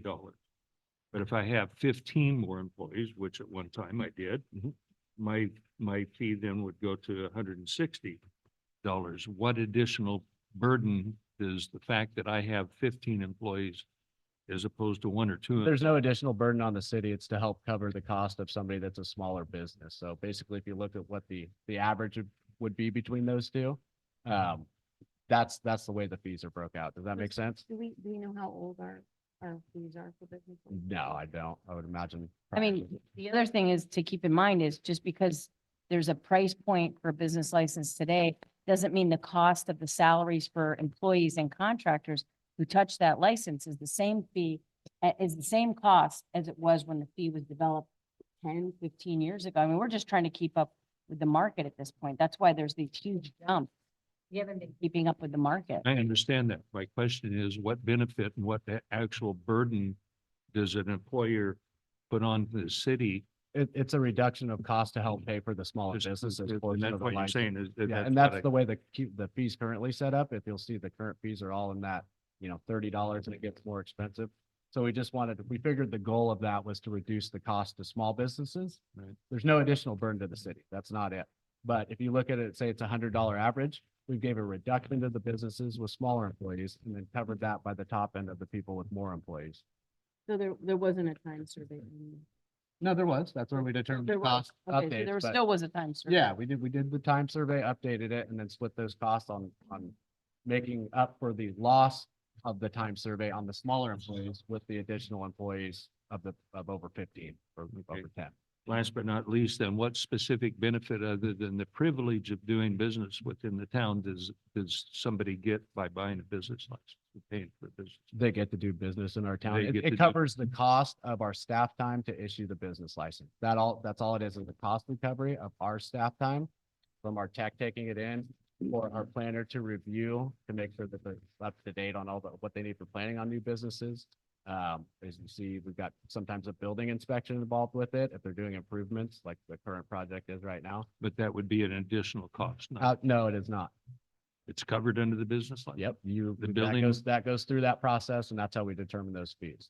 So if you get a building permit, that's an additional cost. Right. But our building inspector and the time to go in and say, okay, everything's been completed, we're good on our final, then just dealing through that building license side of it, it's the time invested by our staff in order to get that business license pushed through. So if I were to rent an empty space that's downtown and put my business office in there, I would have to get a business license. Yep. And then you're telling me an inspector would have to come out and inspect the fact that I'm putting an office into that? If you were going for a new business and it would required you to go to the planning commission and those checks, then yes, we would run through each one of those that's required. If no building permits being pulled, then it would not go to our building official. So it is dependent on, There is an oversight process for business license. When somebody submits an application, currently we do it through HDL electronically. The planner looks at it, the building inspector looks at it, the sheriff looks at it, even in case it's got liquor license involved. So there's staff oversight to make sure that whoever's applying for a business license doesn't also need other permits. Frequently, they do and they don't realize it. And sometimes they don't. So that's part of the review process to make sure a business is in compliance in the building area, the no code planning area, violations on yeah, the building. things of ABC that nature, license, yeah. all those things. Fire, thank you. Yeah, Fire. Yep. And Yeah, it'd that's- be planning, building, police, fire would be the four that those go through pretty much every time. And that's mainly only if the type of business inside that building is changing, correct? Yeah, renewals and things like that would be pretty straightforward, but this would be for new business licenses. We'd run through all of those. They all go through a criteria. review Okay. process. Mr. Hudson? Yeah, sidetracked there, I'm sorry. Well, that's okay. What you're gathering there. No, I got it. I just wanted to just allude to. You said that there was a 1997 study done. Was that for the city or was that for No. statewide? That's just that it was a building code document that was either statewide, yeah, probably statewide, and that's the the county uses that standard as well, and there's just been no data released from that period of time, so it's just based on that updated from CPI from that Okay. point.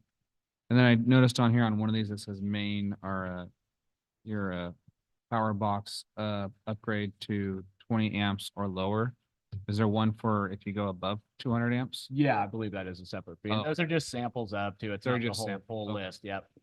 So if I could just interject that the reason for the presentation tonight was really to prepare the council for some potential sticker shock, because there are some permit fees that, as you've already seen, that are, they're not astronomical, but they're pretty big jumps because we're pretty far behind in terms of the market and the cost it takes to administer those permits with our contract staff and our permanent employees. And so and I know that people don't like fees and they don't like taxes and all of those things. I get it. But the fact of the matter is, in order to cover the cost that the city incurs to provide these services, this is the kind of new world order, if you will, that we would be looking at.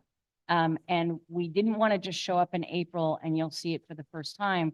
We wanted to give you a sampling of where we're headed, what it's starting to look like, and that, yes, there's some pretty big jumps in some areas because of how long it's been since the city has done a fee schedule increase. So that's, and that's the overarching purpose for tonight. Right. We don't have every single fee answer for you. We're not done yet. It's kind of just to get prepared that No, and I understand that. I'm the just, proposal, the recommendation is change is gonna come. yeah. And I'm new and I'm still new to all this. And so I had one more question for you. I'm looking at it's marked planning, current fee schedule, planning application fee schedule. Is this just like one set of fees for one person, or these like each individual line item can be separated out? Was that Yes. was that the old fee schedule that Which you're one looking was at? that? Yeah, it says July 1st. I can hold it up, but I don't know if it's. No, visible anymore. so that's our current fee schedule that's listed. Oh, that is, yeah. So is that like, my question is the sign permit, is that can that be pulled out just for the signs, or is this like, hey, this is an example of. No, you're this is our building a new current fee building? schedule for a sign permit. Yeah. Okay, Yep. This is the document for planning currently. And the last time it was updated was 2015. Yeah, it was, I don't know If that. exactly what was updated. The original's of 2008, I believe, and then some stuff was updated in 2015. That's all I have, sorry. Okay, good. Thank you. Make sure I Thank you, end Mr. that. Hudson. I just wanted to comment Mr. Sprague mentioned about Paul Malinaji. Yeah, he was a good man, and it's was an honor to be at his memorial service Saturday. And may God bless his soul. Always fantastic. Mr. Vodden. Thank you, Mr. Mayor. A couple of just observations of this thing.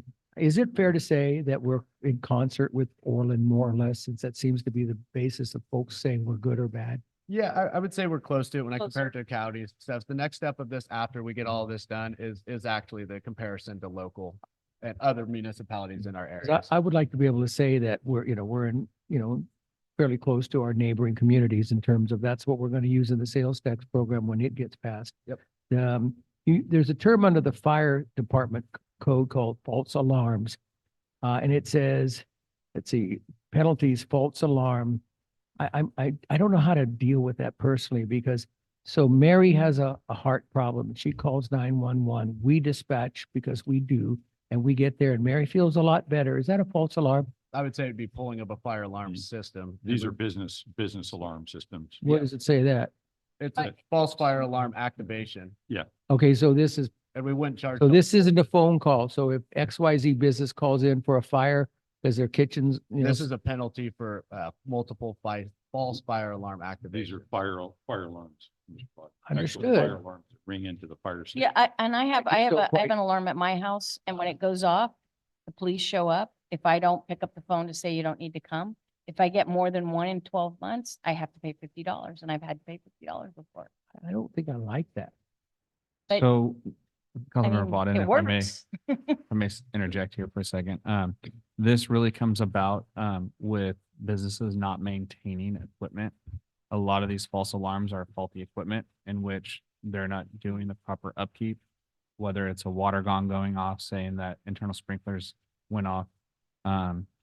There's been times where the fire department gets calls 3 to 4 times in a day because of a malfunctioning piece of equipment, because they're usually not doing the proper upkeep to those equipment, dealing with, water gong example, it's in the pipe, it's dealing with the water itself. So there's mineral buildups, there's things inside those pipes that are malfunctioning but they're not being properly maintained to be in good functioning order. So Is that a judgment call? Does that become a judgment call, Evan, when somebody goes out there and they decide that the pipes were this or this was that? Is that a judgment call or is this a empirical factual basis of charging a fee? Well, if they show up and there's no fire, Well, that's Fire what I alarm was judge, going that to, would but be that's pretty not cut. Yeah, exactly what so Evan's saying. that's the thing is we go there when I was volunteering all the time, we'd go there expecting there to be a fire and there wasn't. Right. So yes, it's a push for that business owner to maintain their equipment. Because if not, they're calling us away from something that could have been much bigger. Okay, well, You know I'll what I'm let that saying? go. It just seems strange to me, but Yeah. it says fourth, sixth and eighth offense, $750. Yeah, And I Mr. Vodden. still, yeah, Oh, I'm sorry. I have one more question unless you want to do that one. Speak. Just that. Go.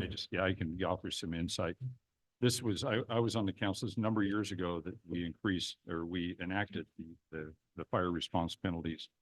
There were at the time some individuals who were not maintaining their fire alarms adequately. And the response is a firefighter safety and public safety concern and a cost. There's a cost every time fire apparatus rolls. There's a cost. And plus, there's a safety aspect to personnel, rolling code 3, and also to the citizens who are on the streets, on the sidewalks, wherever, or crossing streets. When you have fire apparatus, rolling code 3 to potential structure fire alarm calls. So there were some violators, and this was a way to, like Evan was talking about, this is a way to correct that problems that wouldn't be self-corrected otherwise. Fire department was rolling on a number of false alarms. It's dangerous to roll on all these false alarms. There is a risk factor, there's a cost factor, and this is a way to correct that problem, as Mark pointed out. And it's very common in not only fire, but law enforcement calls as well. Being on the law enforcement side for decades, I can't tell you how many false alarms I was detailed to, and there's a risk factor all the time, and it also pulls you away from doing real work when you're responding to false alarms. So Thank you very much. Is there a history of the money that has generated? I don't have that off the Not- top of my head, but Be interested in knowing if it's real. The last thing I wanted to ask you is the soccer fee for basketball and soccer is per participant. My immediate reaction is it's unenforceable because somebody comes in and gets a permit to use some segment of the park for soccer. That would just be for recreational soccer signups. The park fee is a separate fee for the day use of it. So you've got. How do you athletic- manage how many participants there? Is somebody out there counting them or is this the honor Well, system? they're on this is coaches and referees and a youth soccer league. So they would have Uh-huh. to register and sign up to be a part of the program. And it is enforceable equitably among all players. all Yeah, you have a users. roster list and who's coaching who and all of those kinds of things. It's not, it's a youth soccer program. So this is paying for refs, coaches, all of those kinds of things. It's not a go play at the park kind of thing. But the park permit fees would cover that. And then the athletic field rentals with the softball fields would be the other piece of the park fees. And this would be specific to recreational youth sports. Okay, I mean, 100 participants is a lot of money. Yeah, but it's, if you look, what recreation, revenue versus expenses. yeah, so we get about $15,000 and we spend about 36. So we're not halfway there on our current $35 fee schedule. I'd be interested in seeing how that 36 was developed. Anyway, I want to encourage soccer in all the youth Yeah, we don't have, programs. those are discretionary. We don't Yeah, have to and- raise fees on those. but And it when is a they lot. play on the school yard over on Ash Street, Yeah, I think. the they do intermediate, do use- they pay for that intermediate school I don't use? believe so, no. I see. I think they have a contract agreement. I'd have to check out if there is. No, but I mean, again, equitable, enforceable, and fair. Yep. So just to add to your question about expenses for recreation, I mean, that does include or did include the part-time recreation manager that we had, and any and all part-time temporary seasonal staff is included in that budget. So when we have referees that get some money, or we get lifeguards for the for swim season, they all get some money, they all get paid. So that would come out of that budget. So it does add up. is all I'm trying to say. Thank you. Just one more note too on what we're looking to do with this fee schedule once it's developed. It's not one of those we're gonna sit and let hang around for another 15, 20 years before we update it. The idea would be come back annually, review these fees, see where we're at on a revenue expense base and see if we do adjustment. The whole point is not to make money. That would be the exact opposite of what we're trying to do. It would be to look at how close did we come to maximizing our cost recovery, if that's the goal of the council on certain things, or achieving more in one or recovering, if you don't want to do it in recreation and we can afford to lose that and not recover those to keep fees lows, then we'd look at that. But there will be an annual passing of a master fee schedule with it, can be adjusted for CPI, it can go down. At the end of the day, you're not, there's the option to review these things on periodic basis is to make sure we're in concert with recovering money and not. Creation, Absolutely. somehow causing it not to exist, that We would could be charge nothing for counterproductive. it. We could be out 38,000. That's an option. Or we could raise 15 and be at 24,000. That's an option. Those are all options. And it all comes down to the money versus the ability for other people to participate in it. Okay, thank you. Yep. Mr. Thomas? I have no questions, but I have some comments. So the building department valuation project cost, by tying it to the ICC, we're going to be consistent with the other communities all around us, I assume. Correct. That's Glenn County uses that currently. I don't know. So that just puts us, and so we're not going to be out there with a number that's higher or lower than what any builder walking in from another community would expect. Yep, absolutely. Excellent. On our pass-through accounts, have we developed a quality, accurate accounting of funds for the depositor?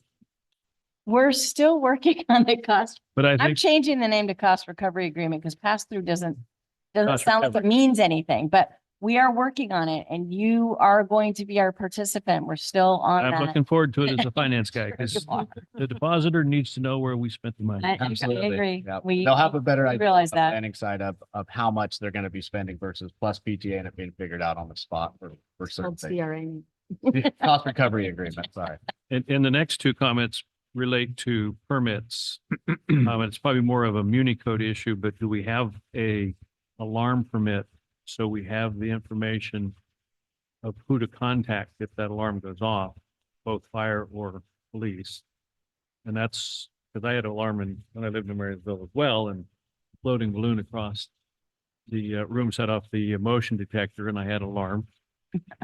So I got the phone call because that was the way the police and the fire department knew who to call.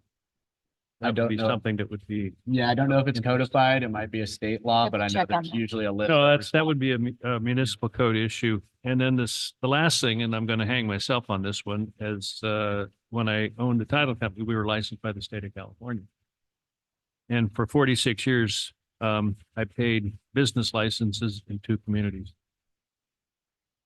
Chico and Oroville, but I never paid one in Orland, Willows, Red Bluff, Reading, anywhere else, unless they had a specific ordinance required to pay a business license, even though you're licensed by the state of California. So it's something that maybe the Muni code could consider. Well, funny, you should mention that, that is going to be in the new draft code and it's going to be a recommendation to council. Pay And up, if it Rick, might maybe we also- can balance the budget. Yeah, and Want to back Well, it bill kind of it? goes back to who do you reach out to and contact? So even on a business license, they have, if that information is available to emergency services, they know who to reach out to if the building needs to be secured because it was on fire after it was all done. It just seemed logical. You'd have some way to track those businesses Mhm. and who to reach out to. We'll look into that with fire and see their current practices and see if there's any way that we can assist in that through this process. And Councilmember That's it. Thomas, you bring up a question for me. Do we have a list of the types of businesses we're requesting business license from and which ones we are not? For example, when we had our insurance offices in Orland and Willows, Orland didn't require us to have one. I walked into City Hall and actually asked them, Yeah, but yeah, we've always had to have one in Willows. So I didn't know, which it's fine. It's a nominal fee. I Or- think we have language that states. Is there that a, if you're conducting business within the city limits of Willows, that you will obtain a business license. okay. I think that's correct, yeah. Anything further, Rick? Nope. Boy, I hope there's not gonna be a permit fee for alarms. I've got 2 of them. I don't want to pay any more permits. Just thought, Yeah, there's no, nothing in state law or anything. It's referenced, to, law enforcement, burglary related alarms. So, Okay. I don't have any comments. I completely understand. This is cost recovery. Marty, I like the comment you just made. I never liked the term pass through. Like I say, what does that mean? When I first came on the council, what does that mean? Pass through. It's confusing. Cost recovery agreement. That's what you're going to change it to. Yeah, that's what we're doing. That's We're what it covering the is. cost to do business. Right, that's all it is. Cost recovery, right, staff time. Makes perfect sense. Yeah, we're just way behind the 8 ball. I know the year 1997's been mentioned a lot for the last updates, but some of these updates haven't been made since the 70s and 80s. Not all of them were in the 90s. It's been sporadic, like we mentioned, the alarms, that was an update several years ago due to issues that had arisen. But anyway, so, okay. There, just one question. So, remind me on the LED lighting that the city pursued, a couple of years ago, roughly, or less than 2 years, I guess. Were the ball field lights at Jensen Park all upgraded to LED or not? No, I don't think so. I don't know. I just watched them turn on the other night and they They're did not a LED. nice slow. warm Probably up. higher. It's, yeah, They did the right. halogen warm up. I'll have to reason I- follow up with Natisa on that. I don't know Yeah. why they weren't. It was my Huh? understanding that all lights in the city were supposed to be upgraded. But that was- Correct. There were a couple of exceptions though, and I can't remember the reason why, but yes. Well, and the only reason I mentioned that is, yeah, sure, like David said, we need to, sure, we want recreation. We want to help our youth and others recreating, right? In their free time that they work so hard to achieve. But I just, the only question I have with lights, $15 an hour. I don't know if $15 an hour covers stadium lights like that. It's getting looked at, and one of the other Right. things we're working on too, it's Yeah. specifically identified in the development impact fees, to change those to like a coin operated system or more of a pay to play kind of thing. So Sure. you set the Sure. fee. So that's kind of the major push, is to get it off of this fee schedule and then get something on there that's you feed it and it turns on and it's at an accurate cost. So we're looking at that on the side of it as well. I'll follow up on that. Okay, thank you. Well, And that'd be thank you. great to see if our impact fees would be suitable for that, considering that We can it's, definitely look into it. It's just how broad of, I know that the coin operated thing is specifically called out in there, so we just have to see what the exact language and uses are, but Okay. we'll definitely check into that too. Anything further, Kevin? I'm sorry, I didn't want to step on. no, you're good. That was my last comment Okay. of my comments. Any This public one. comment from the audience tonight on the master fee schedule update? Nothing? Okay, thank you. Thank you, Joe, for the Thank you guys. for the presentation. Thank you very much. Good work on this. I know it's, you know, there are a lot of projects, staff journals every day, and thank you very much for all of your hard work on this so far. Appreciate it. So, okay. We'll now move on to our discussion action calendar, item 7. All matters in this section of the agenda are discussed and will be acted on individually. Individuals wishing to address the city council concerning any of these items are invited to make oral comments of up to 3 minutes at this time. And please address your comments to the mayor and council members and not to staff and or the audience. When the mayor calls for public comment, please raise your hand to be acknowledged. While not required, the city requests that you please state your name clearly for the audio recording. It makes Amos's life easier. By state law, the council is not permitted to undertake any action or discussion on any item not appearing on the posted agenda. Moving on to item 7A, use of facade improvement funds. This matter has been placed on the agenda this evening to discuss potential uses of the remaining $4,729.64 of facade improvement funds requested by Councilmember Sprague. Mr. Sprague. Yes, thank you, Mr. Mayor. Interesting aspect of now that we're televised, I guess is the right word, that when I brought this up during our last meeting, my phone started ringing and a few people knocked on my door, very interested in what the concept was, and actually came up with some additional ideas that I would present as well. So you had the original copies of pictures that I did of the existing signs that we have and what we might be able to do for new locations and what they might say. But in addition to that, other people have brought ideas to my mind. So I gave you a subsequent 8-page photo idea of what some of these people are suggesting. And there's no pride of authorship or design in any of this. This is just strictly for discussion on what we might be able to do. So first on are pages 1, 2, 3, and 4 of 8 that are dealing or that are showing the existing welcome to Willows signs. One out on 162 to the east of town, one north up by what we used to call Tops Restaurant, one out by the liquor store on 162, and then of course the one down on Highway 50 or old highway down at County Road 57. So their idea is, and again, this is just a mock-up for discussion. This is not something that I'm insisting or anybody is insisting on. But could we attach a sign on those existing signs on the side? This is probably not proportionate to what it would look like, but that would point us to historic downtown or historic Route 99 and to ask people to visit downtown.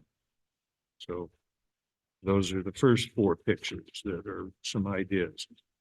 Then taking a look at, and I believe it or not, as often as I've driven up and down Tehama, I had no idea that we had these signs pointing downtown City Hall and Library, Tehama and Sycamore. The chamber did that, I believe. Pardon me? The Chamber of Commerce did those. Is that- Did they? Yep. Yeah, I've been here many years. Anyway, the point there is that that's fine to point to City Hall and the library and downtown, but would we not be more effective if we had signs? And as you'll see, I've depicted, there's one in front of the old Daughtry's store too that are identical. But would they be more effective if they said shopping, dining, museum, courthouse, memorial hall, parks, and so on? Again, conversation's sake. And then going up to Tehama, this was an idea there at Wood Street and Tehama coming south to be able, as people came from the east, going to I-5, if we did have a sign there at Wood Street and Tehama that pointed to north and south on 99 historic route, 99, and again to the left going south then to visit downtown. And this would be kind of important to be able to get into the mix early on because as you know, the intersection at Wood Street and Tehama is slated for reconstruction by Caltrans at this point. So would it be a good opportunity to get another sign there? And then as you, Mr. Mayor, pointed out during our last meeting that the historic downtown signs, historic Highway 99 route signs are substantially faded. And there's only two of them. I didn't realize that. I thought there was one once upon a time south There- of town. Yeah, it's still there. You just can't see it very well. Can't see it? Okay. It's hard to see. I drove it intentionally It's looking still there. for it and it's still there. I drive past it every day. It was there the other day, unless it's gone Was it? now. Okay. Well, at my age, I may have just not have seen It's it. hard to see. Okay. But those poles are there, they're permanent, they're steel poles and so on. So going online, believe it or not, we can buy those signs for about $129 and anybody could install them in there. So at any rate, back to the, and then for the other signs that are directional signs and talking with a couple of sign makers, depending upon how big and how much lettering and so on, those individual signs pointing to downtown with listing dining, museum, et cetera, could go anywhere from on the south end, 250 to the north end of maybe 450 to $500 a piece. So all of that seems, if you look at what I've got there, I think in total, there's 9 or 10 maybe signs that we could make. So it seems like that $4,700 would certainly go a long way towards having those signs made and bought. And then, of course, I'm sure that between volunteers that would be willing to go out and bolt new signs on and that type of thing, I think that could be done. And I think that would be an excellent use of the money. And so that's what I'm asking. If I can suggest that money be earmarked for what I'm suggesting, I will certainly continue to work with Caltrans and county planning that is offered to help with what we want to try and do there as well. Thank you, Mr. Sprague. Questions, comments, from council members who would like to begin? Mr. Butler? Again, sounds like a great plan. Forrest is working on it in great detail. Only thing I would ask is this whole facade process came about as a result of Walmart. Walmart was asked to provide money, which was identified by the then city council for the purpose of upgrading the facades of businesses, the walls, the windows, the appearance, the attractiveness of the business. So all I would ask is that we make sure that since these funds were given to us with provisions or guidance, if you will, that we are in compliance with it, should we elect to make signs out of it instead of replace the damaged wall or paint or do what was done in the past. And Terry Taylor was heavily involved in that program for a long time, and they did a lot of good stuff in the city to spruce it up, would be Right. my word. That would be it. So other than just making sure that we don't wake up and find out that we took, moved money from one account to another account, meaning we didn't follow the Walmart provisions for giving us the money. Thank you. Yeah, good point. Thank you, David. Mr. Thomas? I fully support the concept of improving those signs. I'm going to relate a story. When I lived in Orland, they formed an Economic Development Commission. We wanted to create wayfinding signs throughout the town. And we needed to raise about $25,000 for that. And we passed a $25 charge per year on the business license fee for 2 years. There was 500 licenses. We raised $25,000. So we don't have the money for freeway signs. Perhaps we should consider as a council adding $20 to the business licenses specifically for signage for our businesses. It seems appropriate that a business would pay $20 more for improved signs throughout the city. And that might be a way we could raise money to actually maybe get a sign out on I-5, north and south. Well, We'd have to work with that. This would be Yeah. after we get after this done. this, okay, sure. I don't want to slow this process down. I agree with you. The sooner we put it up, the sooner we get people driving downtown. Right. And we improve the sight line that says, oh, hey, there's something downtown or eat and dine downtown. I like that concept. I'd say let's get it done. I don't know how we need to justify the expenditure for it. We have a constituent request, see if they could use it for their issue that they had with graffiti. Right. But that's really not on our agenda tonight. I don't know if that's even votable, but as far as getting our signs, we need to move forward with that, and get this done. And then I'd like us to take a look at maybe creating an additional fund on the business license strictly for funding. And if we have 500 licenses, that's $2,000 a year that we would have for improving our signage out on I-5. Right, okay. But That's that the way would to be a raise that money. separate program. Separate, over and above. Right. But overall improving the signs. Okay. And I think that would be a positive effort. And maybe $20 is enough, maybe it's 25, but I think having that money available to get signs out on I-5 is critical mass. Yep, I agree.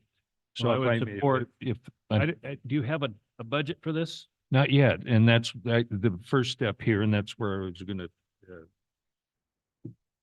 lead to was if I have your approval to continue with my discussions with Caltrans and so on, and this concept is in concept acceptable to you, then I'll continue to develop a budget, get some costs and get some better design. I'm not a designer for this type. I'm a home designer. I'm not a sign designer. So I'll get some better ideas and so on, and then bring this back and say, I think we can do A, B, C, and D for $4,800. All we need is 20 more or whatever. It is. What is it? 4758 or 82 or something like that. 4,700 and change. That's close I enough. thought you were known for coming under budget. I am known for coming Okay. under budget. We can use the sales tax money to subsidize this program. I'm sorry. We can use the sales tax money when it passes in November to help with the signage. Anyway, it You would sounds have like my I have support the for that. acceptance for me to move. You would forward. have my support. Oh, and again, the only thing is just let's make sure the Walmart rules and regs, whatever the words for that are Well, that, if I understand it correctly, and I have the breakdown on what was referred to as the facade improvement program. Walmart, the only thing that Walmart did was they gave us $60,000, and then we Right. created Will, and then we came up with that.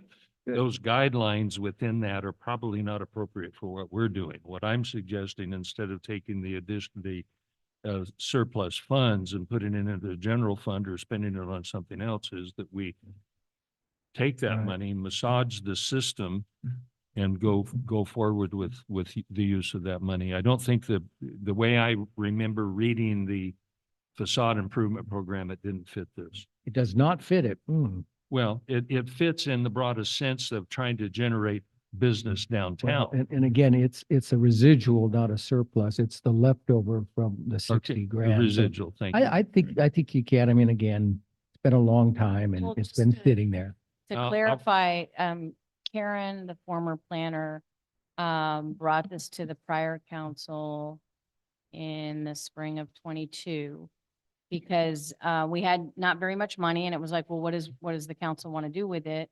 And so she did investigate the options and wayfinding signs was an Good. option that was brought forward and the prior council was amenable. We just didn't have a chance or the time and we didn't think we had enough money to do it really at that point. We thought we'd have to match it with more money, so.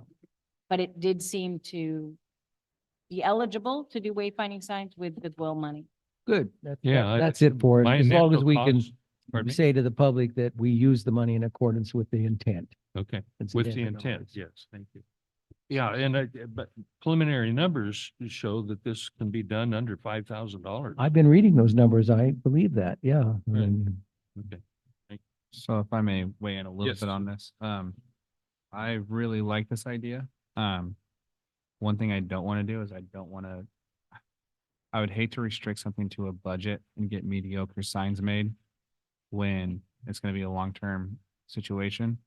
So even if we're only able to do maybe not 10 signs, if we're only able to do 5, I think that would go a much longer way in them staying looking nice. I noticed on some of your pictures, the city library picture, for example, there's this big square where it looks like somebody almost did like a iron over to hide an old word.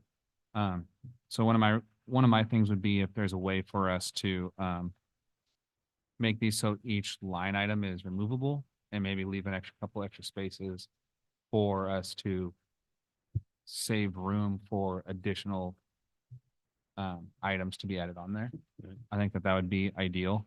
And like I said, if that makes it so instead of us doing 9 to 10 signs or 12 signs, and it only allows us to do, 4 or 5, I think making sure that we do those 4 or 5 right is would be better served than, doing 9 or 10 signs that are, I guess, mediocre is the best way for me to put it, but. Mediocre is not in my vocabulary. So that would be my only suggestion. Like I said, I am a fan of having the signs. I think that some of the way some of them are looking right now, for example, another example is the one that says, I believe it's the one that shows museum. Looks like it was glued on after the fact. Right.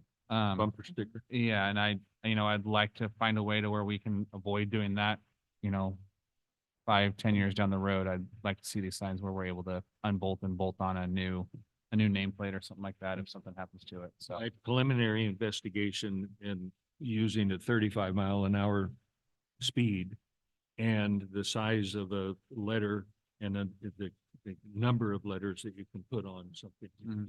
It's kind of limit us between somewhere north or as little as maybe as many as 6, but more likely 4 to 5. Otherwise, you get more than what somebody can read in Right. that period of time and so on. So No, there's an art to that. right, There's and that so- makes sense. And then I think, like I said, if there's extra costs associated, I think you said Chamber of Commerce paid for the ones that are currently up. They have less There's- money than we do, but Well, there's always a way, but there's keeping with, Rotary, there's they have other, less money than we do. Yep. Go ahead. Anyway, Wasn't Point the- is, I you're have killing me going over in- here. Hey, I want to, Yeah, I but- want to follow up on Evan's comment about the sign nature of the signs. And that is simply this, the objective is not to have the sign. That is not the objective. The objective is to create what the purpose of the sign is. So if the sign sits there and is pretty, wow. If the sign sits there and produces traffic flow and redirects people, that's the win. It's really important that we don't believe that having the sign is the end product. It is not. Well aware. Absolutely. Thank Yeah. you. Can I just ask a quick clarifying question? So was it the intent of Councilmember Sprague or the intent of the council that the design and sort of budget and all of that is going to come back to the council, correct? Yeah. Did I understand that? Oh, yeah. Okay, Yeah. great. Yeah, if all I'm asking for is if we can earmark at least that 4,700 and whatever dollars for this objective.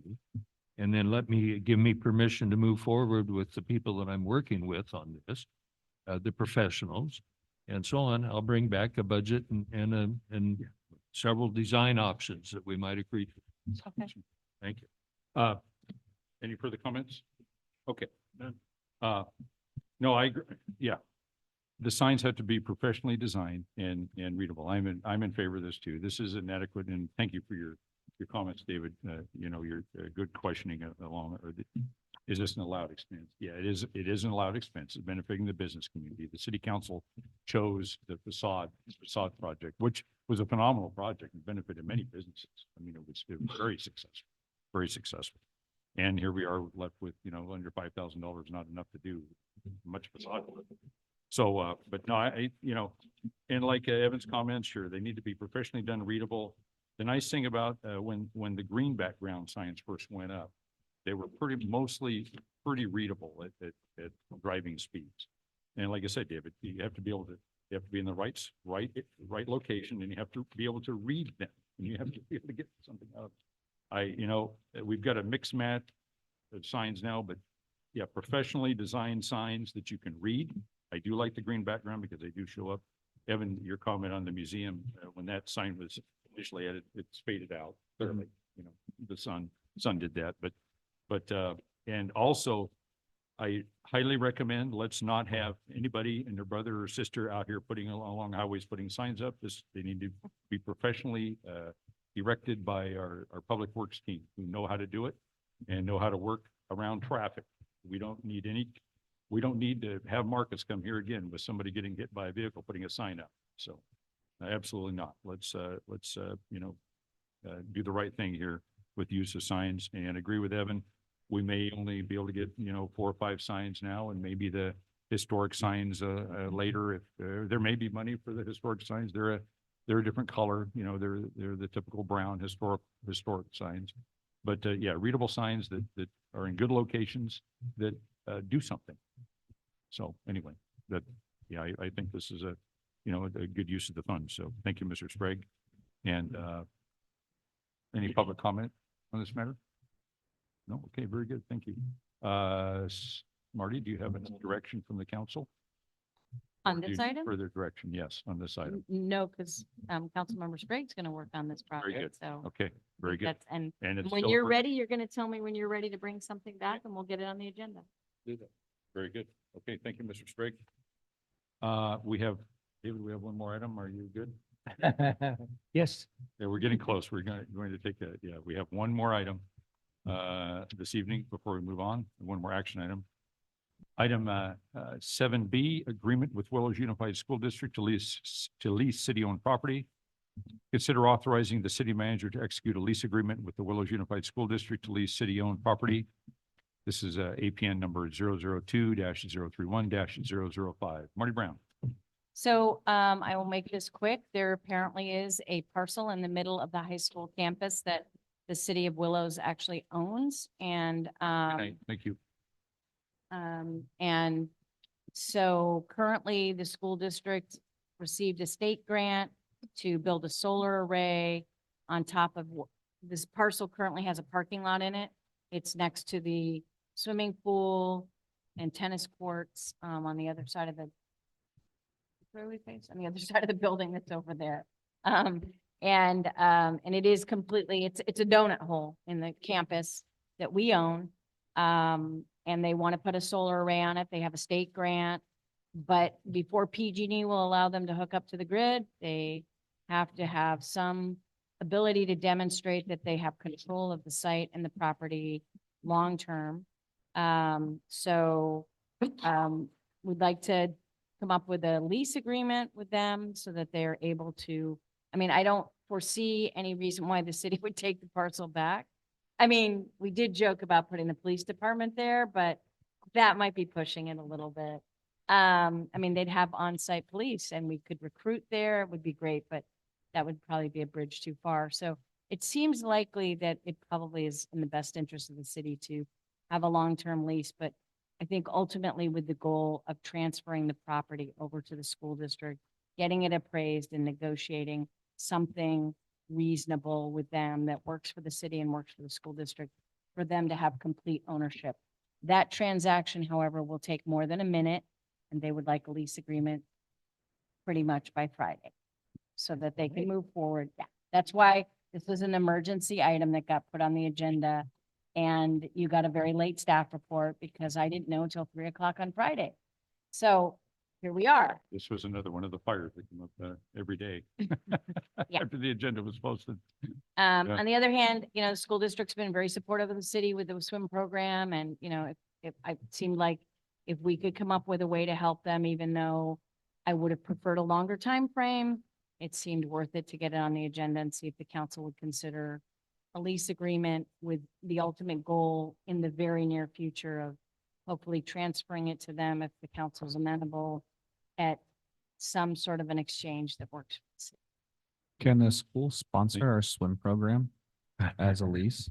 There's In the all next sorts of 5 things years? like that Yeah. could be on the table. have we, I didn't know if that would be like a have we weird- collected like any money from from the school district? For this, For this use of no, this property that we own? no.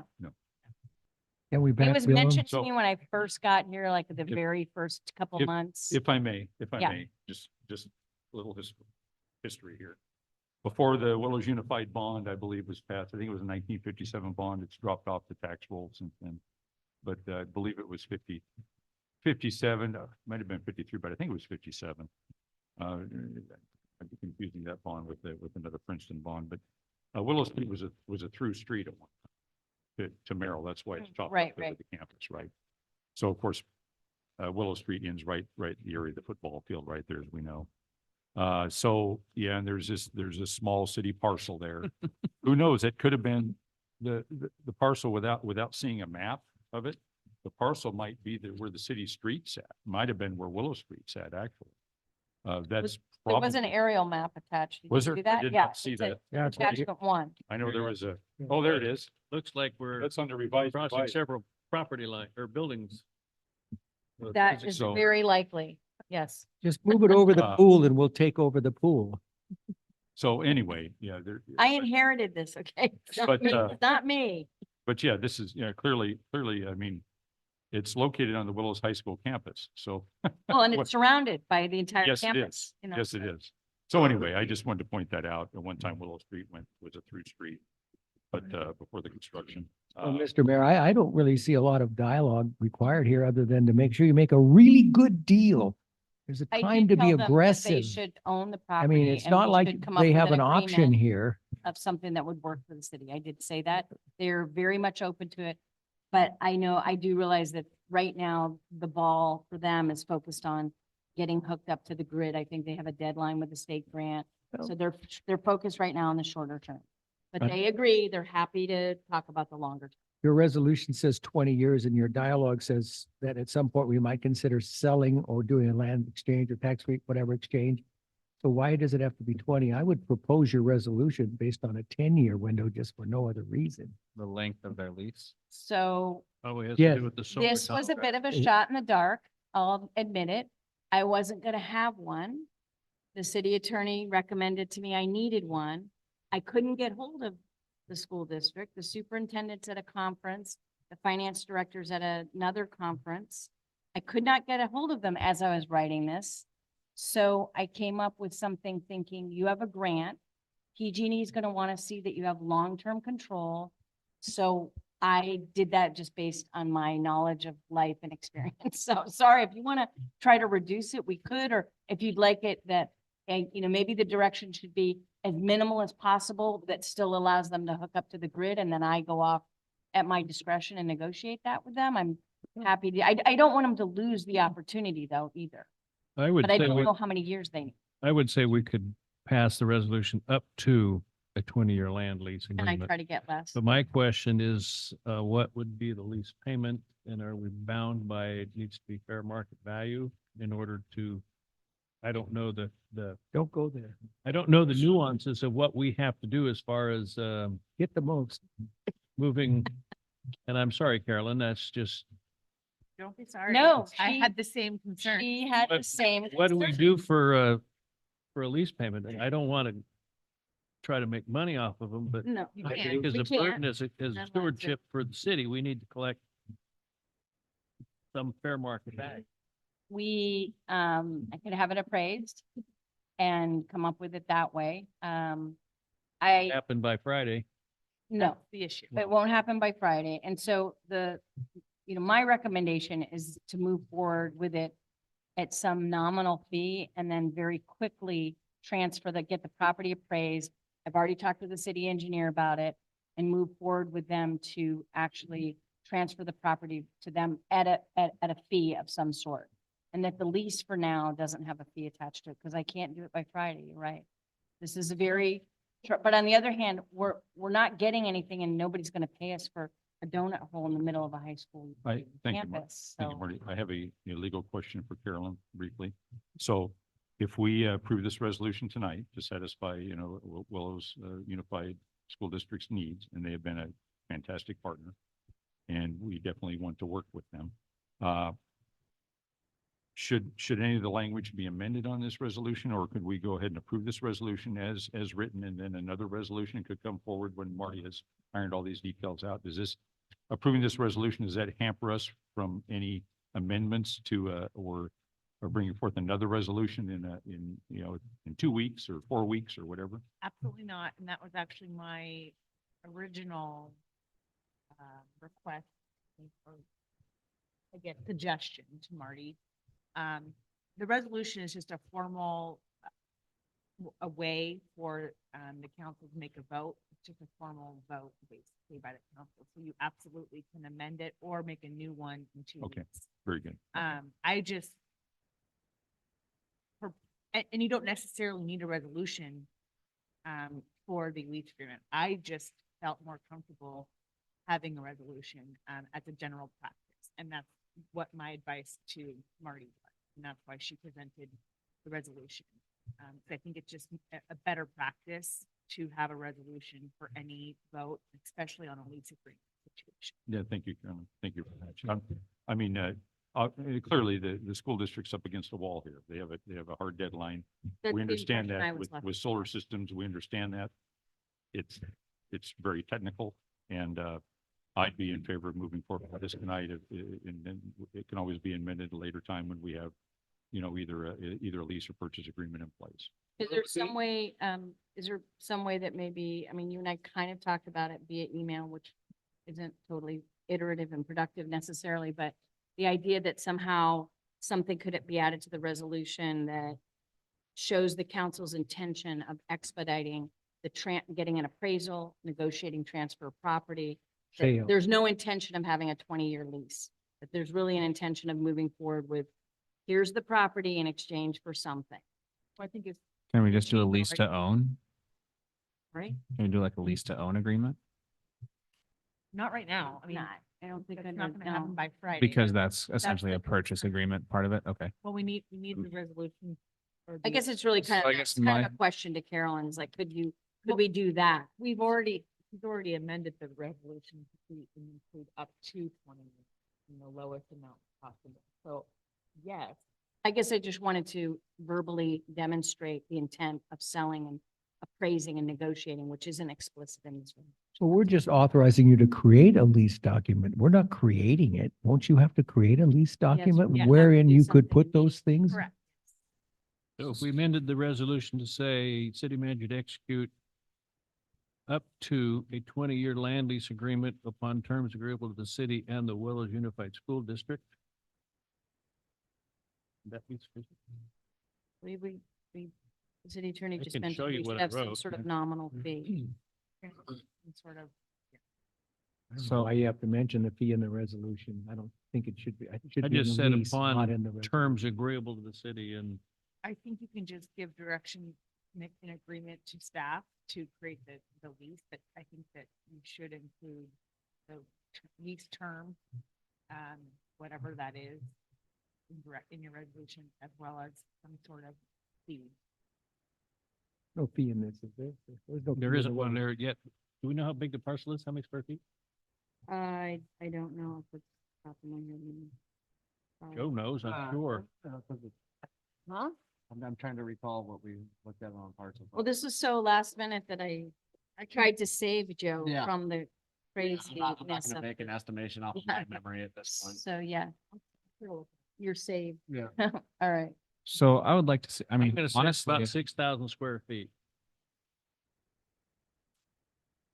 Okay. by, if it's as wide as the street would normally be, that'd be 60 feet, might be 80. Do a price per square foot. You don't even have to know how big it is.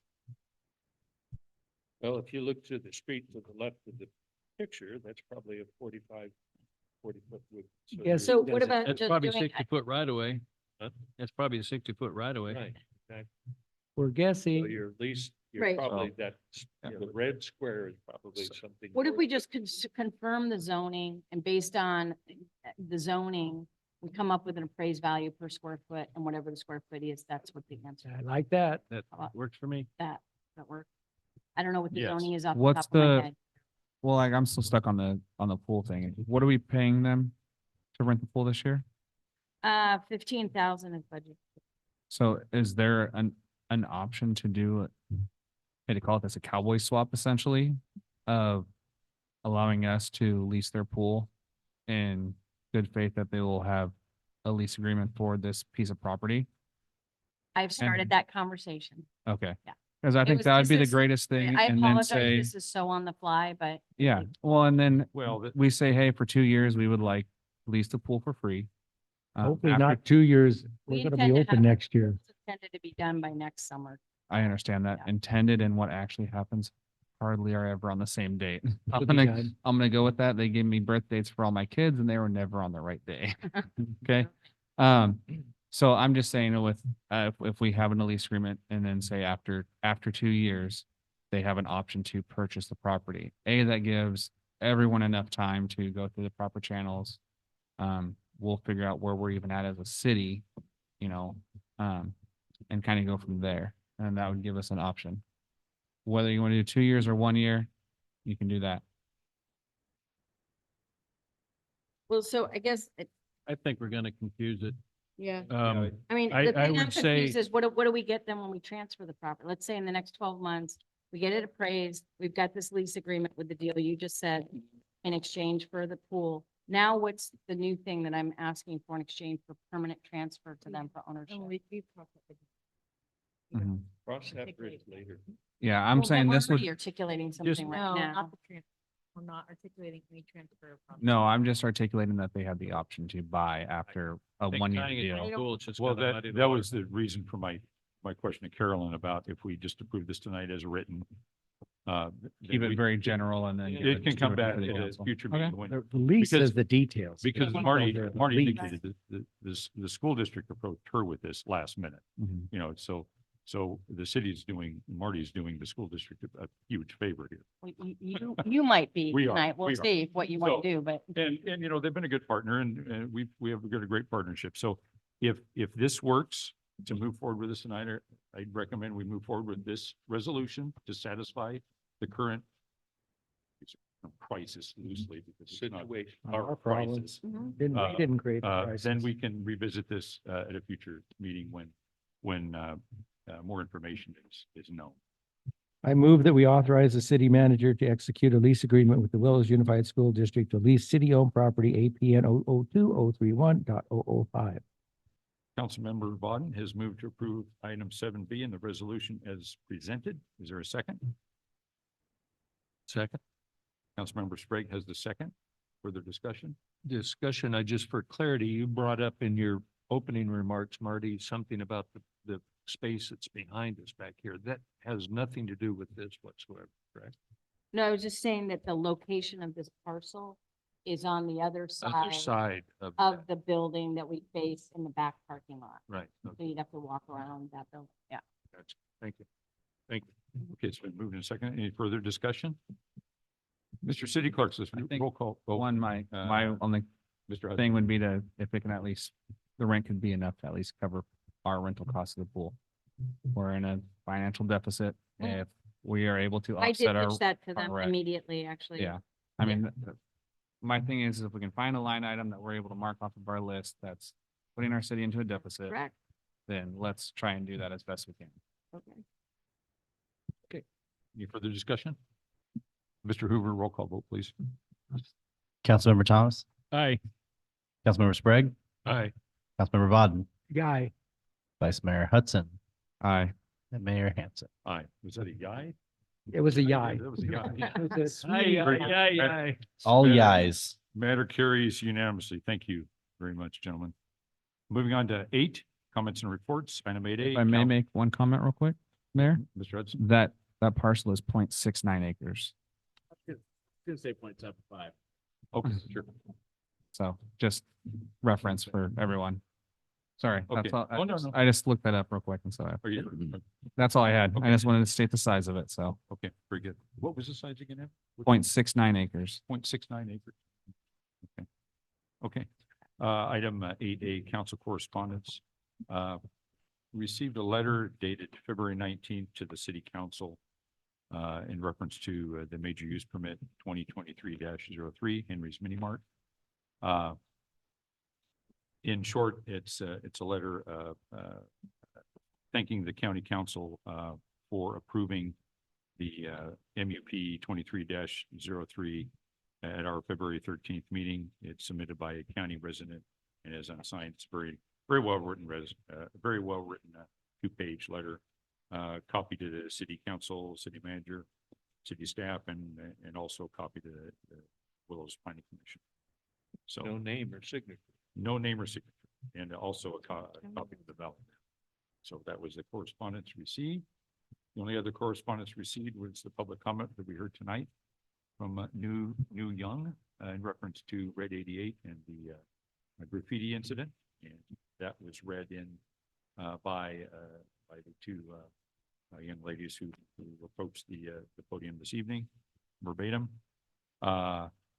With that, let's go to item 8B, City Council comments and reports. Let's start with Mr. Sprague. Nothing to report. Mr. Bodden, Mr. Hudson, I'm looking, you confused me. We look so much alike. Mr. Hudson. One thing is I did receive a email from one of our District 4 supervisor in regards to the fireworks show for the city of Willows and possible ways to raise funding for that. My suggestion was to reach out to some of the nonprofit organizations, one of which was actually the volunteer fire department, which has always been gracious enough to loan out take the city's truck for a drive and hang the flag for our 4th of July celebration. But I know we're always looking for ways to reach out to the public and spread some public education. So my goal is to approach them next week and see about if they are willing to donate to help fund the fireworks show for the city of Willows and see if that's an option. So that's all I have to report. Okay, thank you, Evan. Mr. Bodden. We got a very nice letter in response to the council's actions on the. You missed that. It was reported. Never mind. That's good to know.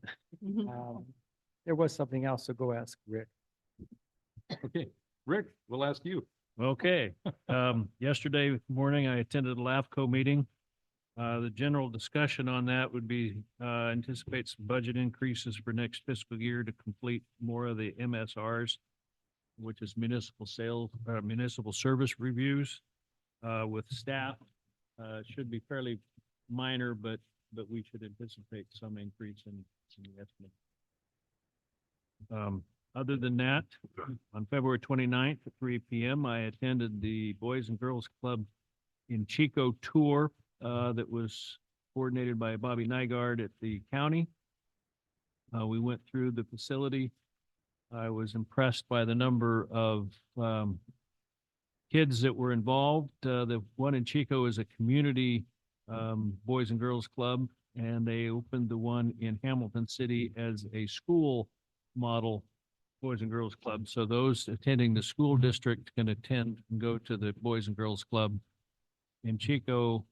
Any student that's within the age range of 5 to 14 can go.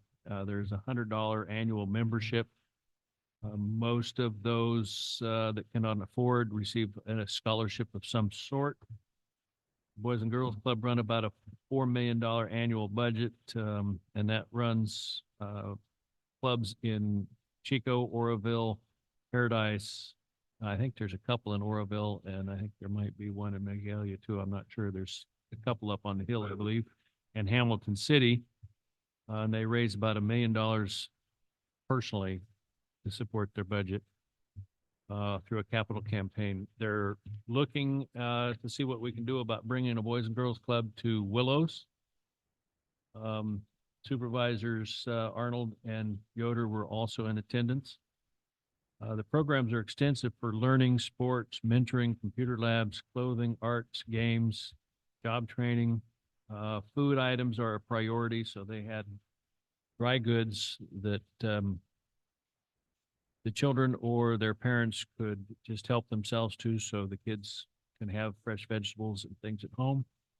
They provide snacks, dinners, and it was rather impressive. They're scheduling a tour of the Hamilton City Boys and Girls Club, working with the schools administrators up there. They were running the Spark program. This is kind of an addition to the Spark. So they actually, in Hamilton City, merged the Spark into the school model. So they're using the school facility for their program. There was another board meeting on March 4th that I attended here at the Willows Library. And so they're working on to see what the Willows Unified School District's thoughts are on using their facility and how it might complement or address the Spark program for the city and the Willows Unified School District. So exciting times about bringing something like that. As we were there watching the children come in, They were all excited to be there. They were all engaged. They were all happy. And the organization in Chico received support from all of the Rotary clubs, the Kiwanis, the Lions, the Elks, the Eagles, all the animal clubs. So I'll keep you abreast as more I hear. Okay, thank you, Rick. Anything further? No. Very briefly, I've attended two groundwater authority related meetings. One was today and went all afternoon in reference to our Proposition 218 upcoming process.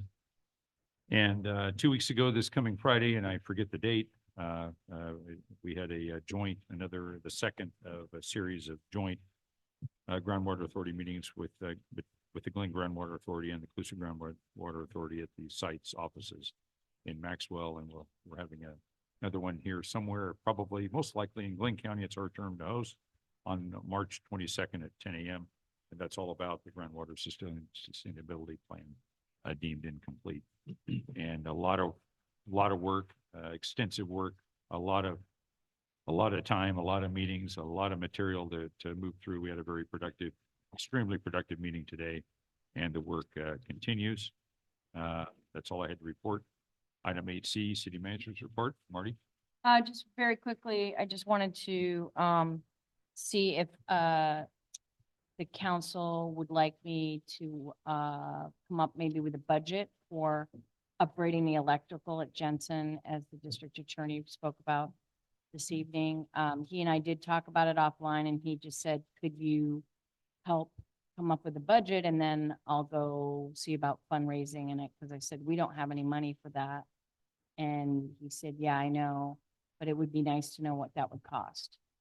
And I said, okay, I could probably take a look at that. And but I can't, honestly recommend to the council that the general fund money be used for that. So that's an internal cost we could absorb. And I don't know if that's something that interests the council or not. I wanted to follow up since he was here speaking.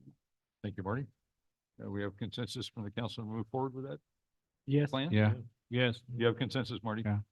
And the other thing I wanted to mention is I will reach out to Red 88 and see what I can do to Thank you. help facilitate something. I don't know what the answer will be, but Thank you. I'll try to do something. Yeah. Reach out to who? I didn't hear. Red 88, who was Oh, here, yes, that come yeah. to see if there's Yeah. some way that we can Yeah. help them.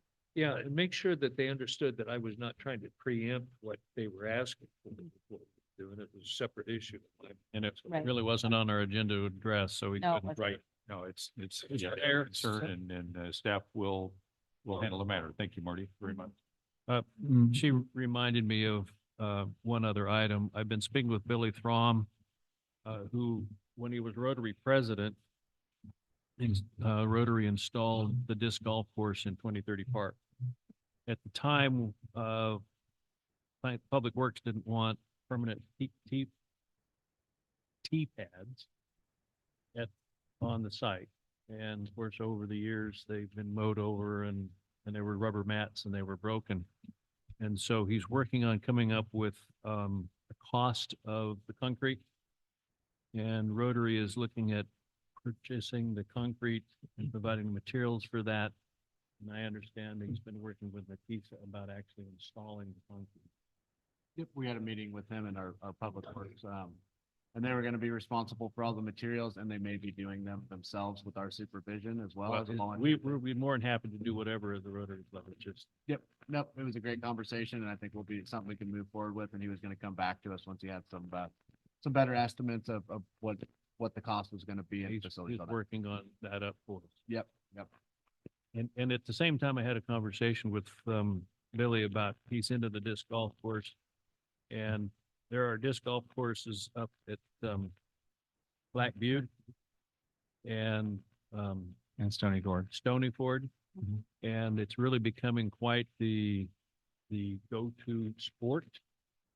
And he's actually looking to see what they can do to develop more of that, and it might become another attraction for our tourists going up and down I-5, because the app that they use actually identifies the courses and it's rated and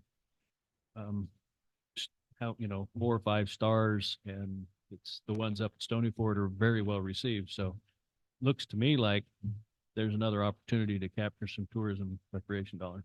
Very good. Yeah, Billy's a good man. He hasn't taken up pickleball yet. Although I was told at Paul Malinagi's session by a lady, she says, well, we're thrilled to hear that you're doing pickleball. Very good, very good. Anything further, Rick? No. The one thing that Marty, I would go on, sir. suggest, Go ahead. sorry, Marty, on the electricity, if maybe for the year, I don't know what it would cost to rent a generator for those units to run off of.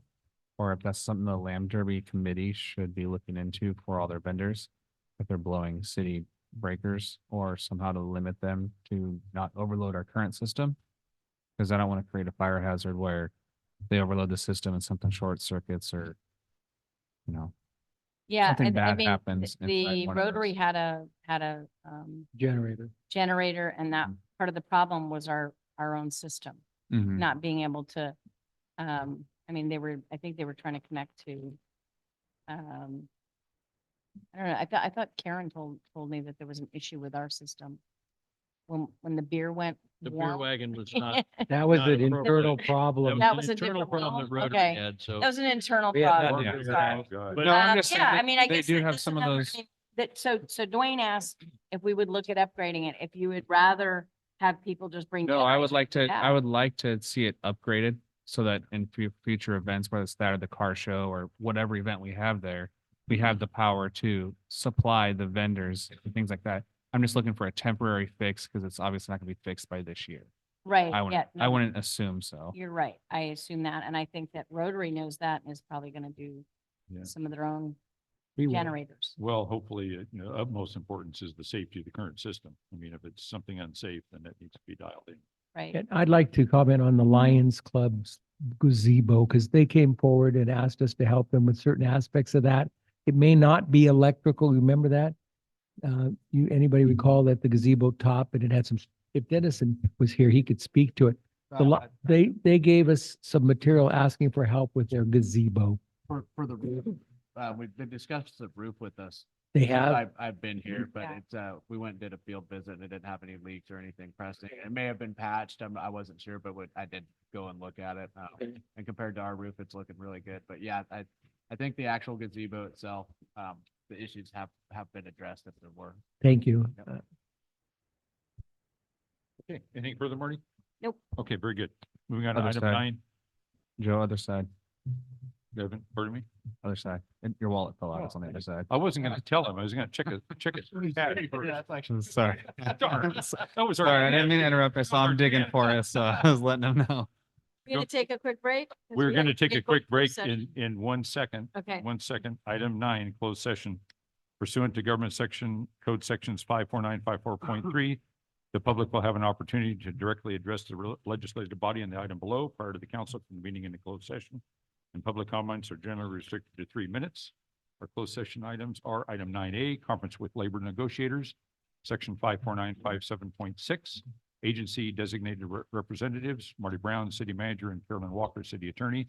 The employee organizations are WEA, and UPEC, and management. And item 9B, public employee performance evaluation, section 54957, titled city attorney. Are there any public comments on these 2 items tonight? Hearing none, we'll move into closed session at this time. The time is 9:02 PM.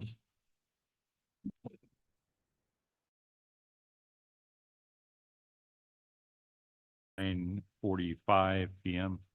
We're reconvening into open session from our closed session. Discussion, report out on items 9A and 9B. Information was received by the council and direction given to staff. The time is still 9:45 PM and meeting adjourned. Have a good rest of the week. Good night. Anyway, I saw I saw the Phoenix race.